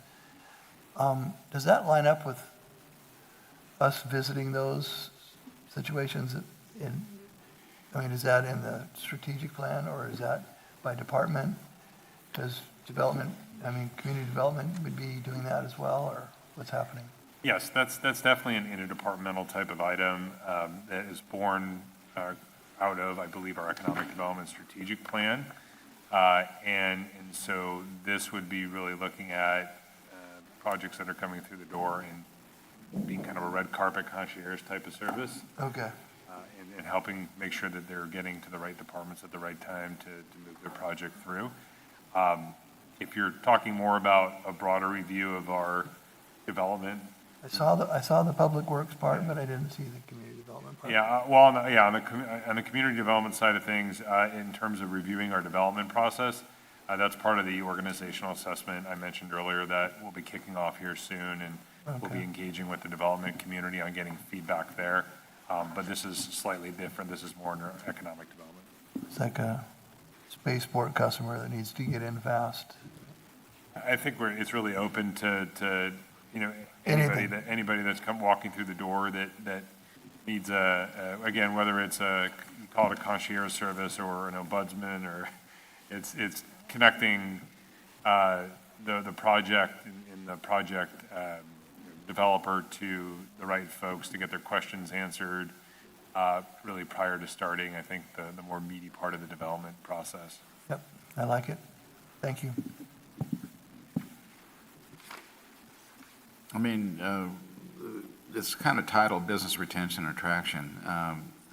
Are we seeing a lot of leakage, and you use the term is leakage there, of businesses leaving town? I don't know if I mean, in general, it's tough to do business in California, but specifically to Paso, is that something that we have to worry about, or that we're starting to have to address it at this level because of what's going on?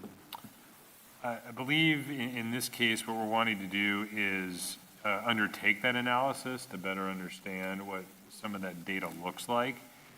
In general, as outlined in some of these other strategies, we have seen, I think, changes in the business climate where you have like big box retailers that have moved out. I think JCPenney's is probably the one that comes to mind, as well as Bed Bath & Beyond. So in those cases, we're trying to address those specific issues in vacancies, but in terms of the leakage, we really need to do an analysis to probably better answer your question, and that's what this is meant to do. Okay, great, thank you. Anybody else have anything on 5.1? Okay, let's move on to 5.2, David. Thank you, Mayor. 5.2 objective is economic development, marketing, and business attraction. The strategies identified to meet this objective are develop and implement an economic development, marketing, and branding strategy to support business attraction efforts, develop an evergreen marketing video to support economic development outreach, develop an annual Paso Robles market guide, develop a Pick Paso pitch kit, standalone economic development website, and trade show materials. And finally, participate in regional economic development partnerships and industry engagement efforts to support business attraction. Pick Paso, that's Paul Sloan, for sure. That's all, Paul. I bet you came up with that. No? I don't know who the Chief Nord picked to do the police department. That was an amazing marketing Oh, yeah. Yeah, video.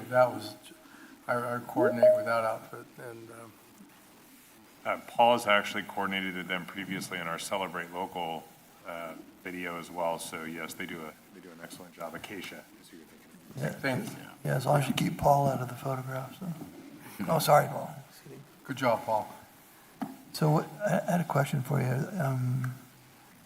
I guess the big Paso Patch Kid, I think that's pretty cool. So that you could almost do that in a lot of different ways, like even a podcast. That could work in the video too. I like all those things. I know, that is something that I think Paul's department's doing. We are getting some videos out to promote Paso Robles, aren't we? I've seen several of them, like on YouTubes and things, and once in a while we see something come up. Yes, Mr. Sloan is utilized video and other strategies to get the word out. He has a great economic development newsletter that he sends out. What we're talking about here is actually getting into some more detailed needs of the department that were outlined in the Economic Development Strategic Plan. So a Paso Pitch Kit, for instance, yes, is going to have all those multimedia tools. And it's going to be something that we're able to essentially leave behind with prospective businesses that are looking to potentially come to Paso Robles or don't know about us. We haven't been in that kind of proactive space since we started economic development in-house. But our strategic plan calls for it in this year to start that work. That's why beyond the pitch kit, there's also participation in these conferences and different types of events where you're actually having prospective tenants come and learn a little bit more about you. I'm going to get the acronym wrong. ICSC is probably the most well-known one where you're essentially looking to play matchmaker. We've never participated in those spaces and had conversations at that level, but now we have the staffing, we have the plan, and through this budget, we're hopeful to have the resources to be able to get in that space, to be more proactive about getting, again, some of our big box storefronts filled, and also looking at zoned land that is vacant and ready for development and attracting people to town. Zoning, right. One of the cautions, this budget that we're looking at is for a couple of years. And if we have a video, for example, we want to make sure that we take steps to ensure that stays fresh. Not dated, yeah. Yeah, we have a sell-by date on the video. We have it for a year, do it again, do it again, do it again. And it goes beyond this level of funding, and it survives, and, okay. I have a question, and I'm not sure who this is for. In the graphic bucket of economic development, there's the long list of bullets, and under that is local procurement, which is something we've discussed about sort of exploring how we're investing our local dollars, and the city spends a lot of dollars in kind of local businesses to keep those dollars circulating. And I know we don't have a one-to-one kind of translation from the bullets to the initiatives. I just want to make sure that that's not getting lost, because it was something important that we discussed, and I'm not sure if it goes in Public Works or if it's okay just to remain as a bullet. I'm afraid if it's in a bullet and not in a spreadsheet, that it might get lost, and maybe it falls into the organizational assessment piece. I don't know. My initial thought would be is potentially if you're wanting to add maybe a review, a council policy review of local procurement policies, it may fall best in efficient and effective governance. It's kind of a. Yeah. Yeah, and we do have a local procurement policy as it relates to goods. Yeah, but it's not put out there as much as I'd like to see, I gotta tell you. Yeah. We can, if you'd like to add just a review of that policy, Yeah. I think that would make sense as we get to item 6, and then we can bring that back for a broader discussion at council level and potential changes, or having an ad hoc committee to look at it, whatever you want to do, but maybe starting the conversation at the council. But we can maybe add that when we get to items. And then just to make sure that I'm using the right word, procurement would apply to goods and/or potentially contracts, correct? Potentially, yes.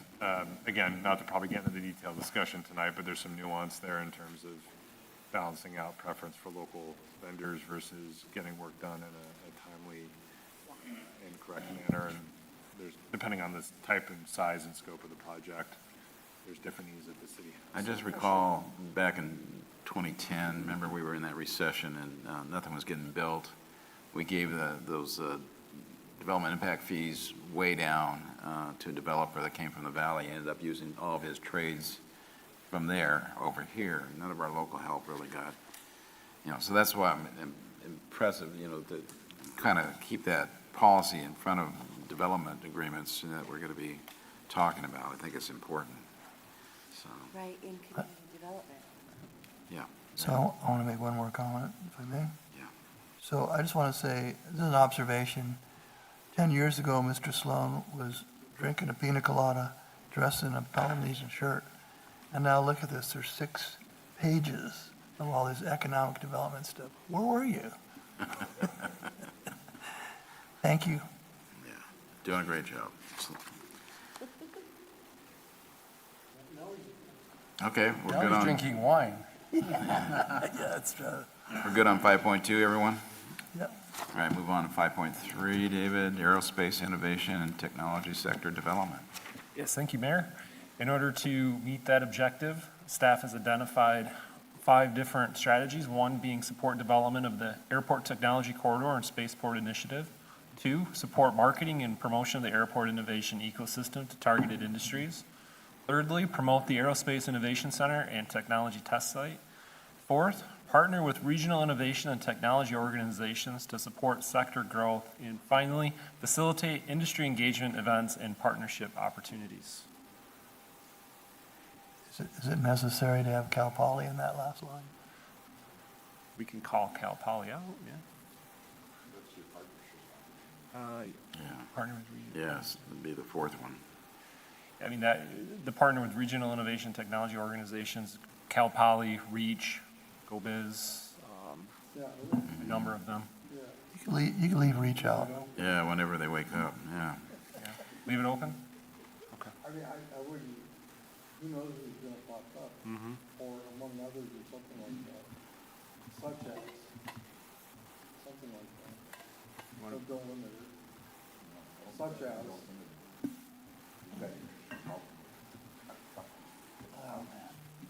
Yeah, Why does it have to be, or add a new line?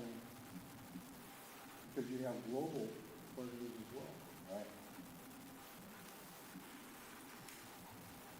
okay, we're good on 5.3?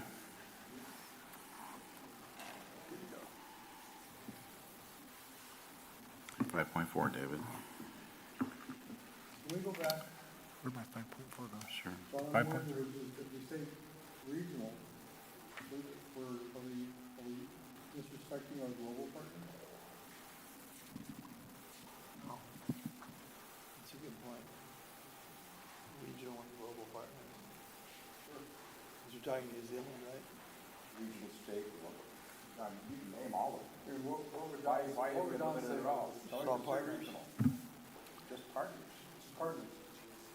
Just take regional out. And put Don up there, yeah, and others. Yeah.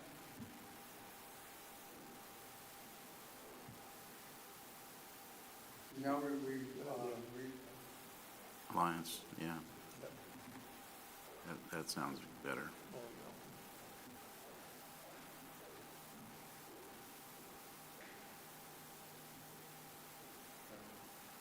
Good.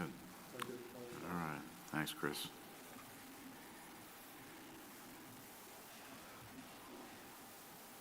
Five point four, infrastructure strategy to support diversified economic development. Okay, we're gonna find 5.4 because it skips right to 5.5, and Melissa knows how to fix it, so save. Un momento.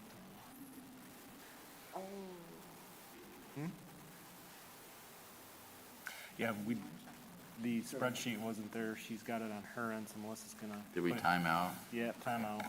Yeah. Too much economic development.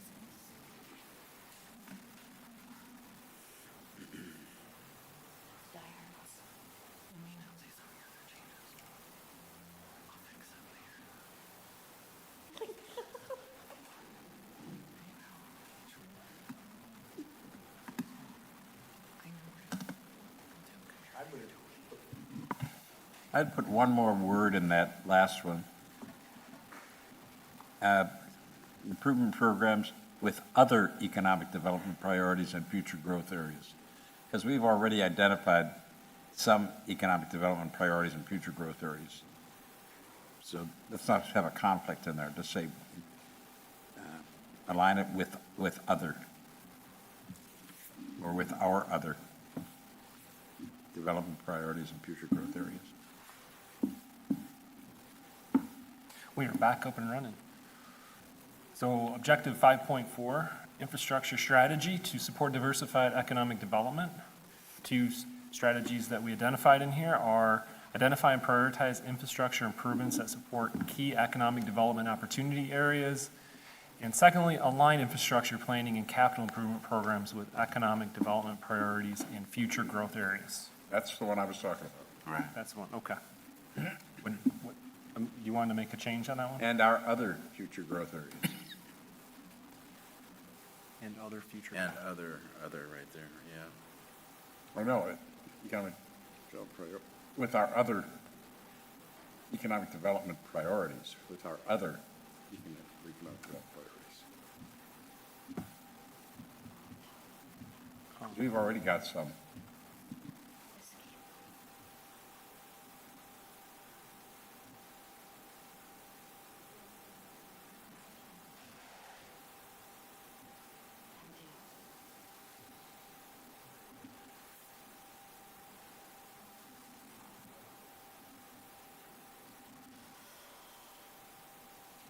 Whose eyes are better than mine? What does that say? You need more carrots. Yes, more carrots, please. Okay, we're in the cell now. Okay, I'm sorry. Repeat what we wanted to add into this one? Councilmember Strong? I think I said align infrastructure planning and capital improvement priorities with our other economic development priorities and future growth areas. With our other economic. Because we're talking about housing growth areas, we're talking about all kinds of different Yes. commercial catch. growth areas. Well, I see what you're saying, that makes sense. Perfect. Okay. Okay, good. That's 5.4. Yes, sir. We can move on, 5.1, 5.5, economic development funding and resource strategy. Okay, in order to meet that objective, staff identified two steps again. Identify and pursue funding opportunities to support priority economic development initiatives. In addition to, coordinate funding strategies with regional, state, and industry partners to leverage resources and maximize investment. Okay, stick the word national in there. It's regional, state, national, and industry partners. Don't exclude the national organizations, it could help us. Gotcha.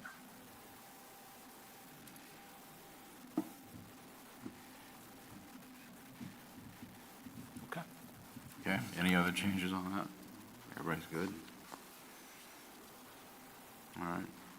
5.6, we have a missed number there, 5.5 to 5.5. We do. Should say 5.6. Gets repeated, yeah. Yeah, Yep. it should be 5.6. You guys are correct.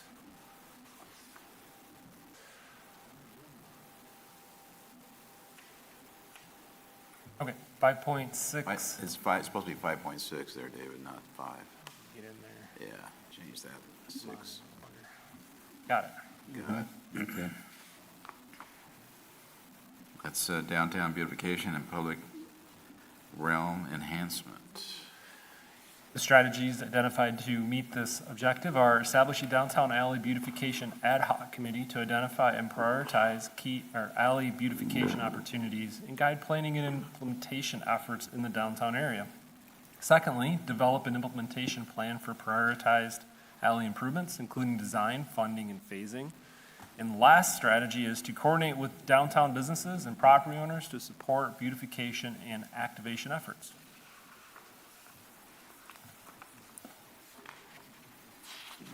Yeah, that's all good. The only thing I would really like to see is try to get a more of a historical theme on these wall art. I mean, I keep mentioning, from where I'm from, Lompoc, they've got a lot of really cool sepia colors that just tells a lot of history just by looking at it. Yeah, but, Should that be part of the arts and culture? yeah. Which alley are we talking about? Well, wherever there's a wall that can be considered, I think is really what it comes down to. Okay. So I think I believe this came out of the discussion that Mr. Fraze presented a couple meetings ago, and this was a request from the Planning Commission, a recommendation from the Planning Commission to the council to start to develop some different alley treatments and ideas. And I think the genesis of it, and correct me if I'm wrong, was Norma's Alley. That was kind of the first alley. So I think it was really meant to look at those alleys in the downtown area that don't just facilitate garbage pickup or utility type stuff, but also facilitate pedestrian activity where there's businesses or it's a throughput to another part of downtown. Okay. So I think as part of the ad hoc committee, what we would probably do is identify those segments that would be prioritized and focused on. So by limiting or modifying that to like pedestrian alleys, would that be too limiting? Yep. I think in this case, my recommendation would be because you're going to potentially form an ad hoc committee, you could probably leave it up to the ad hoc committee to further define Locate. and locate. I'm thinking of, there are alleys, like, every alley is going to want, it's going to turn into a never-ending story. I'd like to have some kind of a modifier in there. I would say that at least in this case, we're focused on downtown. I know that definition can ebb and Nebulous. flow. But yeah, if you wanted to further refine that, and that's your prerogative, if there's consensus. Otherwise, at least at the staff level, I think we understood that we would probably start with a discussion of Norma's Alley as the example, and have some offshoots from there, especially north of Park, where the city just redid the alley next to the parking lot. That would probably be another logical step. But I understand your question. I think it would be just a consensus among council if you wanted to refine it further. Yeah, to Chris's point, though, the downtown word indicates downtown. We do have a, defined downtown area too, right? Right, does that go up above Vine Street? I think, Warren probably, don't we have that's not considered. There's the alley up above, Bank of America and Home Base, that's an alley. Yeah. Yeah. Yeah. Yeah, one of my comments on this, I think it'd be nice to, I know that there's a lot of attention about Norma's Alley, but I think we should start with like a standardization of improvement for downtown alleys. So like you do pavers and, wall off or fence off all the trash cans, whatever you do, but I'd make it so it's feasible for all those alleys, and when the time and money comes, we could do it, so. I just want to, I have a again, question. I'm just trying to contain how much a future Right. city council is going to have to spend on this project. I don't mind doing it. If we had the money, I would do all of it. But there has to be some point where we're reasonable in what we expect the future council to spend on this. So if we say, let's do this 6 square block area or 3 square block area, and if we get that accomplished, the future council can expand beyond that. We're not, my concern with this is that in order to do this, you have to have a large surface. Every large surface is on private property. Yeah. We don't have any public walls that are that big. No. So we can't really tell private people what to do with their walls. I actually We can think, encourage it, we can suggest, but that's our property. It's more about the surface, the pavement. Poles The and the pavement, they'll put it down on the pavement? No, change it from pavement to pavers. Fix it up so it looks nice. I think this is an interesting conversation about like a public-private partnership. Yes. And we don't know what it's gonna look like. We haven't committed, any Is it- dollars, Is it forever. wall art? Is it pavers? Yeah, I think it's a good opportunity for interested neighbors to get together and see what might be possible and how to make that happen. I don't think it's a big commitment, and I think it's kind of fun. The idea of connecting these spaces in the downtown area. There are alleys that are already getting a lot of pedestrian traffic. It's happening at the same time as our public arts. I realize that a lot of these walls will be private, but it's a good time to be having the conversation. I know a lot of these property owners have been thinking about it for a long time. So let's just have the conversation and see where it leads. Well, it's a recommendation, of course, from the planning commission that we, as a council, think about doing this. So I think we're definitely thinking about it, and Warren, his crew would certainly take it to the nth degree there. So I think we're good as far as direction here, just to get a goal down. I think we're good on 5.6. Yeah. Yeah. Okay. So moving on then to 6.1, David. Thank you, Mayor. So this is the last goal for tonight, and this goal is efficient and effective governance. And to achieve this goal, we want to provide transparent, accountable, and efficient governance that engages residents and businesses in decisions, delivers quality services responsibly, and builds trust in Paso Robles' future. To achieve this, we look at 2 to 3 year budget cycles, long-term budgeting projections, review effective use of consultants, multilingual services, community partnerships, social media, and community engagement. So the first goal in here. First objective to meet this goal is to enhance website accessibility, compliance, and user experience. To achieve this, staff identified 2 strategies, the first one being to conduct a comprehensive audit of the city's website to identify gaps in ADA compliance, accessibility, and the user experience. And secondly, establish a centralized governance model for website management to ensure consistent content maintenance and updates. That first strategy, ADA compliance, is a federally mandated initiative that has been set forth in order to make sure all of our website content is ADA compliant. We recently had that pushed out. It was to 2027, but they did 2028, correct, Melissa? The website, I'm sorry, the website. Yeah, Ryan, thank you, Ryan. Yeah, it has been pushed out a year to meet the threshold. We're a city under 50,000. So we are actively still doing that just because the goal has been extended. We are not doing it. We're moving ahead and forward with the objective. Okay, good. Any questions on 6.1? Okay. 6.2.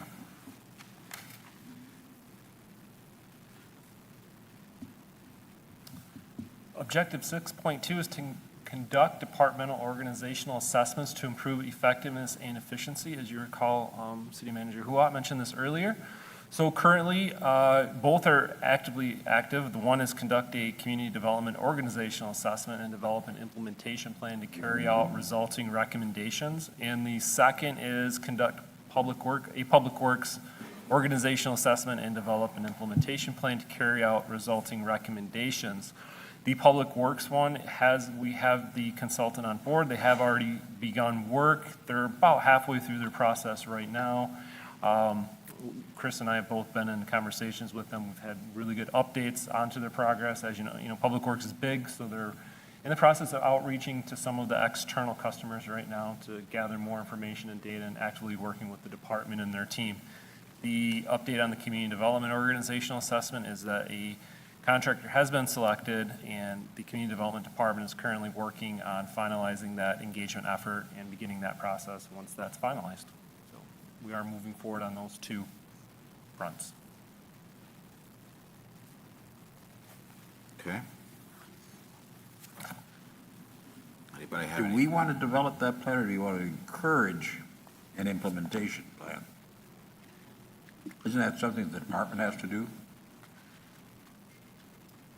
So out of these studies will be recommendations and priorities, and so it will be then up to management to bring forward, in alignment with the budget, an implementation plan to implement those recommendations and priorities as capacity exists. So as part of the process, staff will be developing those implementation plans to bring forward to you.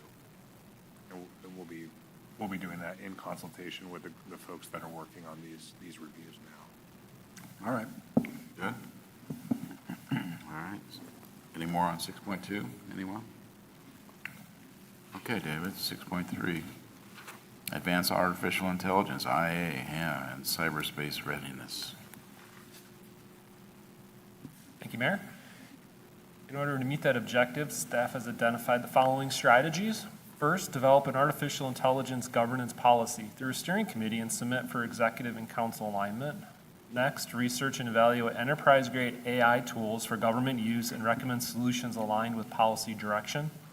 Thirdly, establish training and education programs for staff on AI use in alignment with adopted policy, followed by piloting and deploying AI applications across departments to improve operational efficiency. And lastly, implement a cybersecurity awareness and phishing prevention enterprise security enhancement program. So this is something that I know we've been talking about, making some sort of a policy on how we're going to use AI.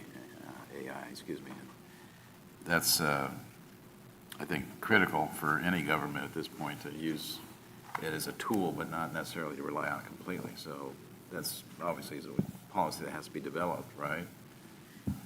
The policy would cover multiple fronts, and a lot of it will control the type of information that can be put into these various AI platforms. As cities, we have sensitive information, and those platforms, depending on the type that we would potentially be using or types, some of that data is not, it goes into their database to essentially be referenced for future interaction with the tool. And so this policy in part is meant to provide direction to staff on how to use AI and what can and cannot be put into these AI platforms. As an example, we wouldn't want anything that's subject to active litigation or personnel records, those sorts of things. Right. And so much like we have policies on a lot of different things to guide our employees, this is one that we're playing catch up on because AI is becoming so prevalent. It's not a matter of time of if we're going to use AI, it's how we're structured to use it. So that's why it's important to get a policy in place. I have a comment about this. So this makes me a little nervous because who's the steering committee? We need professionals to help us do this, to develop this strategy, to understand where AI is going and how to deal with it. So we're part of what's called the GovAI Coalition, which is a group of cities with additional resources that are available to us to specifically look at how AI interfaces with local government. So we do have resources at our disposal. A lot of this is yes, and done internally. At some point, it will come to the council for review and discussion. So I would tell you that I'm fairly comfortable with staff using some of these resources I mentioned to take an initial push at this policy.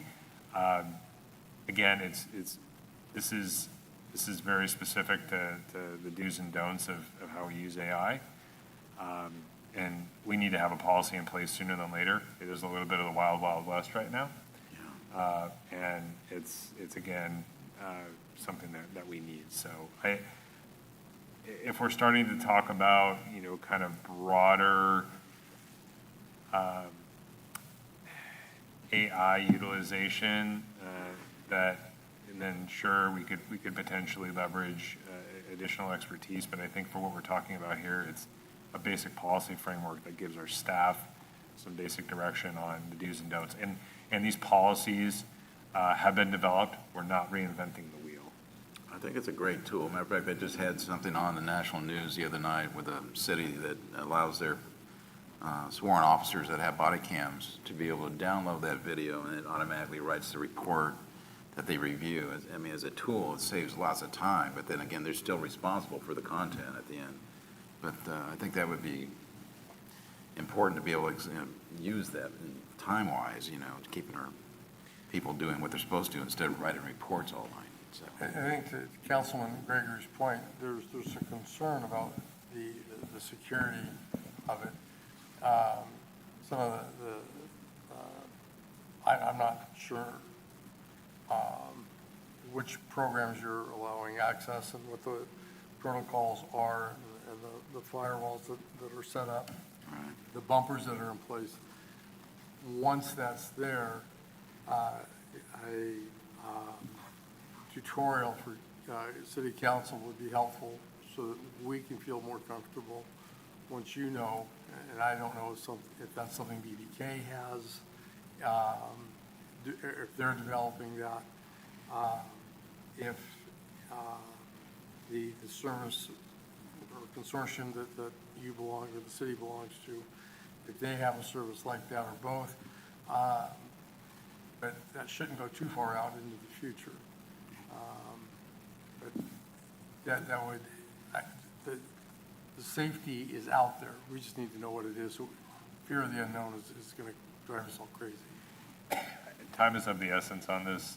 Again, each day, there's something new that pops up. Improving or changing, yeah. Yeah, and so whether it's the body cameras, we're aware of that technology, and that'll come eventually, or whether it's, a database where all the city files are in and we can query that database. There's just a lot out there that. Yeah. We were all afraid of home computers at one time too, so. Understood. Okay, well, any more on 6.3? Okay, move on to 6.4, David. Strengthen public information, outreach, and community engagement. Thank you, Mayor.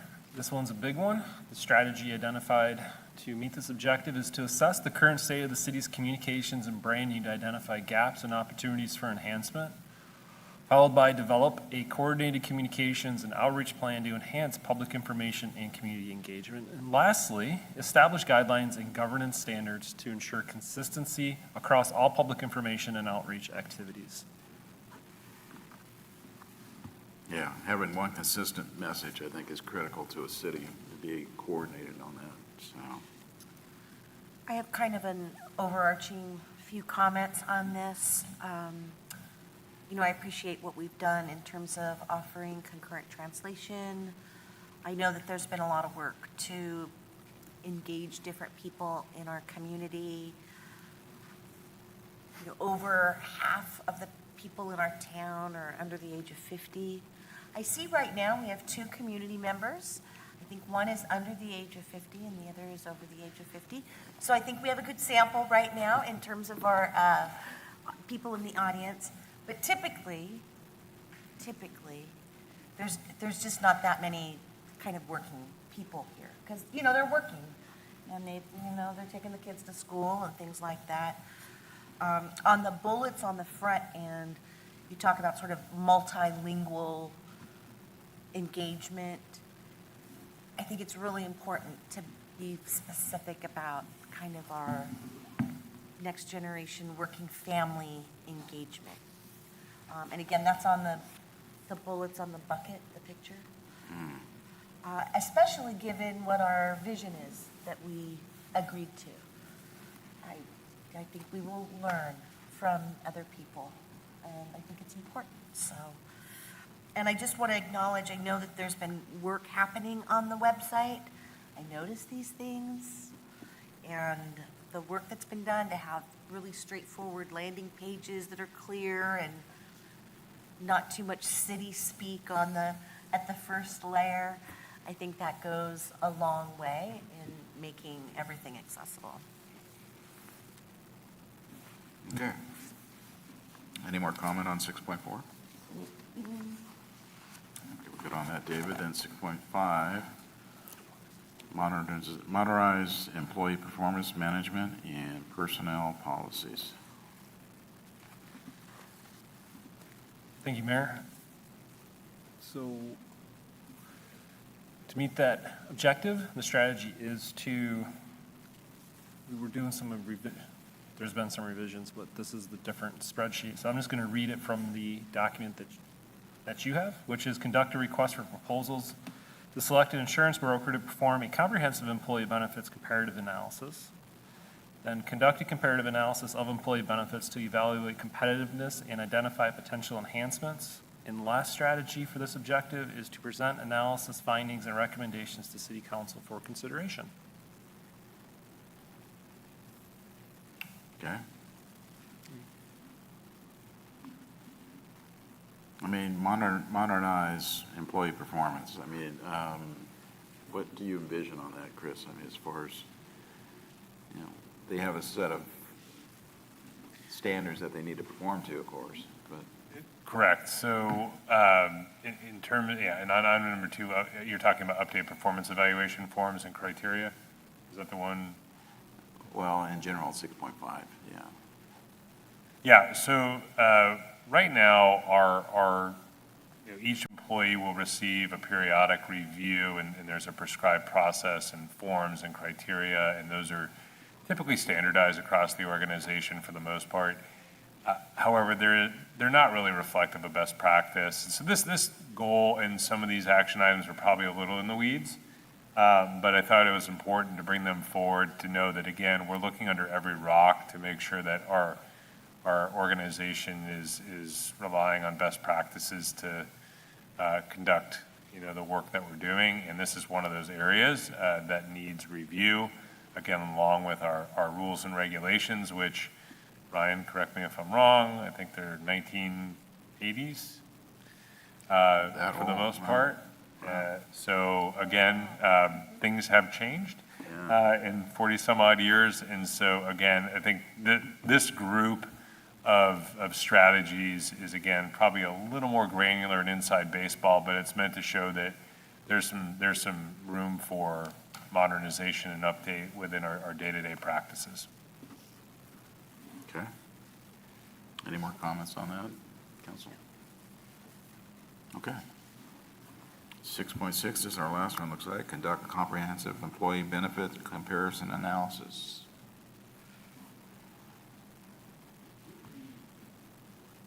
Thank you. The strategy as identified to meet this objective are to conduct a request for proposals, RFP process, to select an insurance broker to perform a comprehensive employee benefits comparative analysis.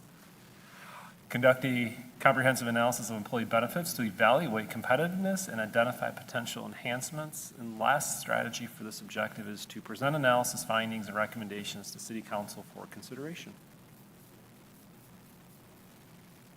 This is something when we talk about the comparable cities that sometimes you really can't see all the benefits. Is that kind of what you're exploring here or trying to get more around? It's really focused on our health benefits that are provided to city employees. We really haven't been out to market in some years to really understand what essentially our buying power is today in terms of obtaining benefits and how those compare to what we have through our various providers.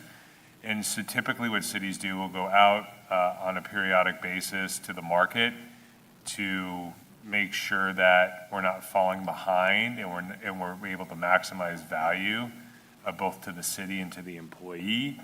And this is not looking to automatically increase any benefit. It's really meant to understand where we're at in the market. The insurance markets change rapidly, and we just have not been out to market in a while. We've just, gone along and, renewed with CalPERS, so to speak, but haven't understood really what the market looks like. So this is, again, one of those areas where we should be going out to market to better understand what we need to be doing as a city. Okay. Good tool. Any other comment on this one? Okay, 6.6, we're done. Yeah, we can say we're done with our part of it, aren't we, at this Yes. point? So, yeah, let's get, people who've been standing by to say anything about this on public comment. Let's open it up to public comment. Anybody wishing to make anything? I know it's long and lengthy, but you're going to bring it back to us wherever you want to start. Anyone? Okay, seeing none. Anyone online? Yes, sir. Linda George. Okay. Linda, can you hear us? Go ahead. Yes, if you can hear me. That was brutal. I had hoped that you guys would have taken this section by section and actually had public comment. It's impossible for anybody to comment in 3 minutes of everything that was absorbed tonight. So I'm going to say one thing. Goals need to be, they're smart. They need to be specific, achievable, measurable, time sensitive, and relatable. So for instance, if I wrote a behavior plan for one of my clients or residents at Agnews, I would say Johnny will bite 5 times less than he did last year. So all the recipe is there, but I strongly advise looking at a short-term objective for each. Some of these, like for Paul Sloan, they can be encompassed together. Some can be short-term. I see your dates, like for Ryan. Here's one that most notably sticks out. Chief Nord wants accreditation. He will, by June 2026, will have applied for accreditation. Check that off, then you have the year goal. Some of these goals cannot be achieved in 2 years because they're attached to something much bigger. Anhalika's master plan is a 20-year plan. So some of those things like that, you can cut them back, but please look at the possibility of making them more specific so that people, the reader, can consume what you guys are actually trying to accomplish. So somewhere on that chart, you need somewhere where it says achieved, because you may find that some of these goals will not happen. I think there's too many for each section. I think you should grab 1 or 2 of those main priorities for this council for the next year and work on those. I think it's great. You guys are doing a great job. I just would like to see more specific, if I could say it tonight, specific of how. Joe's going to do this, buy this, and this is how they're going to do it. Therefore, we achieve that goal. That's my only comments. I was disappointed that we had to sit there for 2.5 hours and we had no comment on the goals that you guys have been discussing. That's what I thought tonight was going to be about. But it's a great project. Thank you very much. Thank you. Anyone else? No, sir. Okay.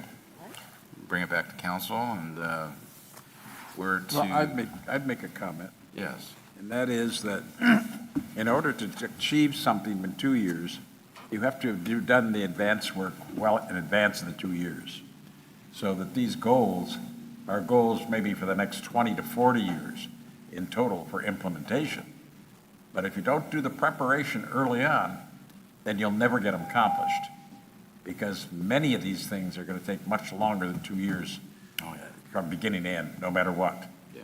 So if we look at this and consider the fact that there are goals, but they're the goals that in order to achieve, the specifics of those are going to be very limited as to what we're actually doing in the 2-year period. Right. Again, These are ultimates. this is essentially a point in time with this council and this time where, we put these on paper, councils change, right? So, and people change. So at least there's a plan at this point, and it's in writing. So, Chris? I want to acknowledge, like, the work that went into getting this document to this place. I know everybody's been working on it a long time. All of the different departments, city manager, This was a lot of work, and I think you did a very good job in kind of reflecting what we've been talking about, kind of the themes that we've been sharing with each other over time. I think you did a good job in capturing that, and I recognize how much work this is, because it is sort of going hand in hand with the budget process, which is necessary. But I thought it was very good. Yeah, one thing I'd recommend is I understand the complexity of the budget and our goals, but for a readership, I would totally recommend you do an executive summary of the 6 items that we have, and do an executive summary of each item so that someone from the public could say, okay, what are the goals going to be? I don't want to read 45 pages. I just want to see what it is. And I think that's really important for our citizens. And then if they want to find out more information, they can go deeper. But I'd highly recommend that. Some kind of an executive summary for people to read would be great. So. Okay. Chris? So did you hear me say executive summary earlier tonight? And just, no, great point. I'll give you credit. I would just echo that completely, and keep the executive summary short. If we're going to get people engaged in this, keeping it short to the point makes sense, but it's a great way to do it. Thank you. Thanks for all your hard work, everybody. Yes. Yeah, it was a lot of work. So tonight, essentially, I think we've given staff direction on what, our comments were. You guys are going to go ahead and pull that all together and then bring it back to council for a final acceptance, and which is going to be part of the strategic framework supporting the 2026, 27 budget, correct? So, yeah, So go ahead, we Steve. adopt the budget and the goals at the same time? I think the way we had it structured is we'd actually have you adopting the goals slightly before you adopt the budget. But that's kind of how we had it lined up right now. Can we just receive and file and still accomplish the same thing, or do you need us to adopt this? Because some of these are in works in progress. I would ask that you approve the goals, and understanding that it's a dynamic document. And something that we haven't really touched on is we'll be coming back to you more frequently next year with council goal progress updates as well. And so, but I would ask that you do consider approval of the goals. Well, I'd make one more comment, and I don't know if I ever reported this in our council comments at the end of one of our meetings following my last National League of Cities big get-together. It was very interesting to hear the speaker from Australia who was doing just this very thing, looking at what the planning should be for the future. But she was looking for the future when there would be no more automobiles, no more surface transportation, that we'd all travel by air, either on by jetpack or on your own drone or whatever. And what do we do with all those vacant streets? She was looking at how to turn them into farmland, how to turn them into parkways, how to turn them into things like that. And that is forward thinking. We're doing nothing anywhere near what she was projecting. That, according to her, they're already doing in New Zealand and Australia. So it's a crazy world. So, Chris, Huat, I mean, as far as tonight, it's written up so that you were going to bring this back, but do you think we can go ahead and accept with changes now tonight and accept the And I'm goals? sorry if I misspoke. Tonight is a receive and file essentially. I apologize. I'm thinking ahead. My apologies. Tonight is just a receive and file and a check-in. We're going to synthesize all your comments. We will bring a red line version back to you, I believe your first meeting in June. And then that's when I'll be asking you for consideration for approval. Sorry. Been a late night, a couple nights in a row here, so thank you for the opportunity to clarify. Okay, well, I think we're good at this point with direction. Anything else? Adjournment. So I make a motion? No, motion to receive and file. Motion to receive and file by Strong, Bausch. Bausch was the first. Either way. Yeah, either way. Okay, all in favor? Aye. Opposed? Okay, then we're looking for an adjournment. Move to adjourn. Second. Moved by Gregory, second by Strong. All in favor? Aye. Stand adjourned. Thanks, everybody. Good job, everyone. Yeah.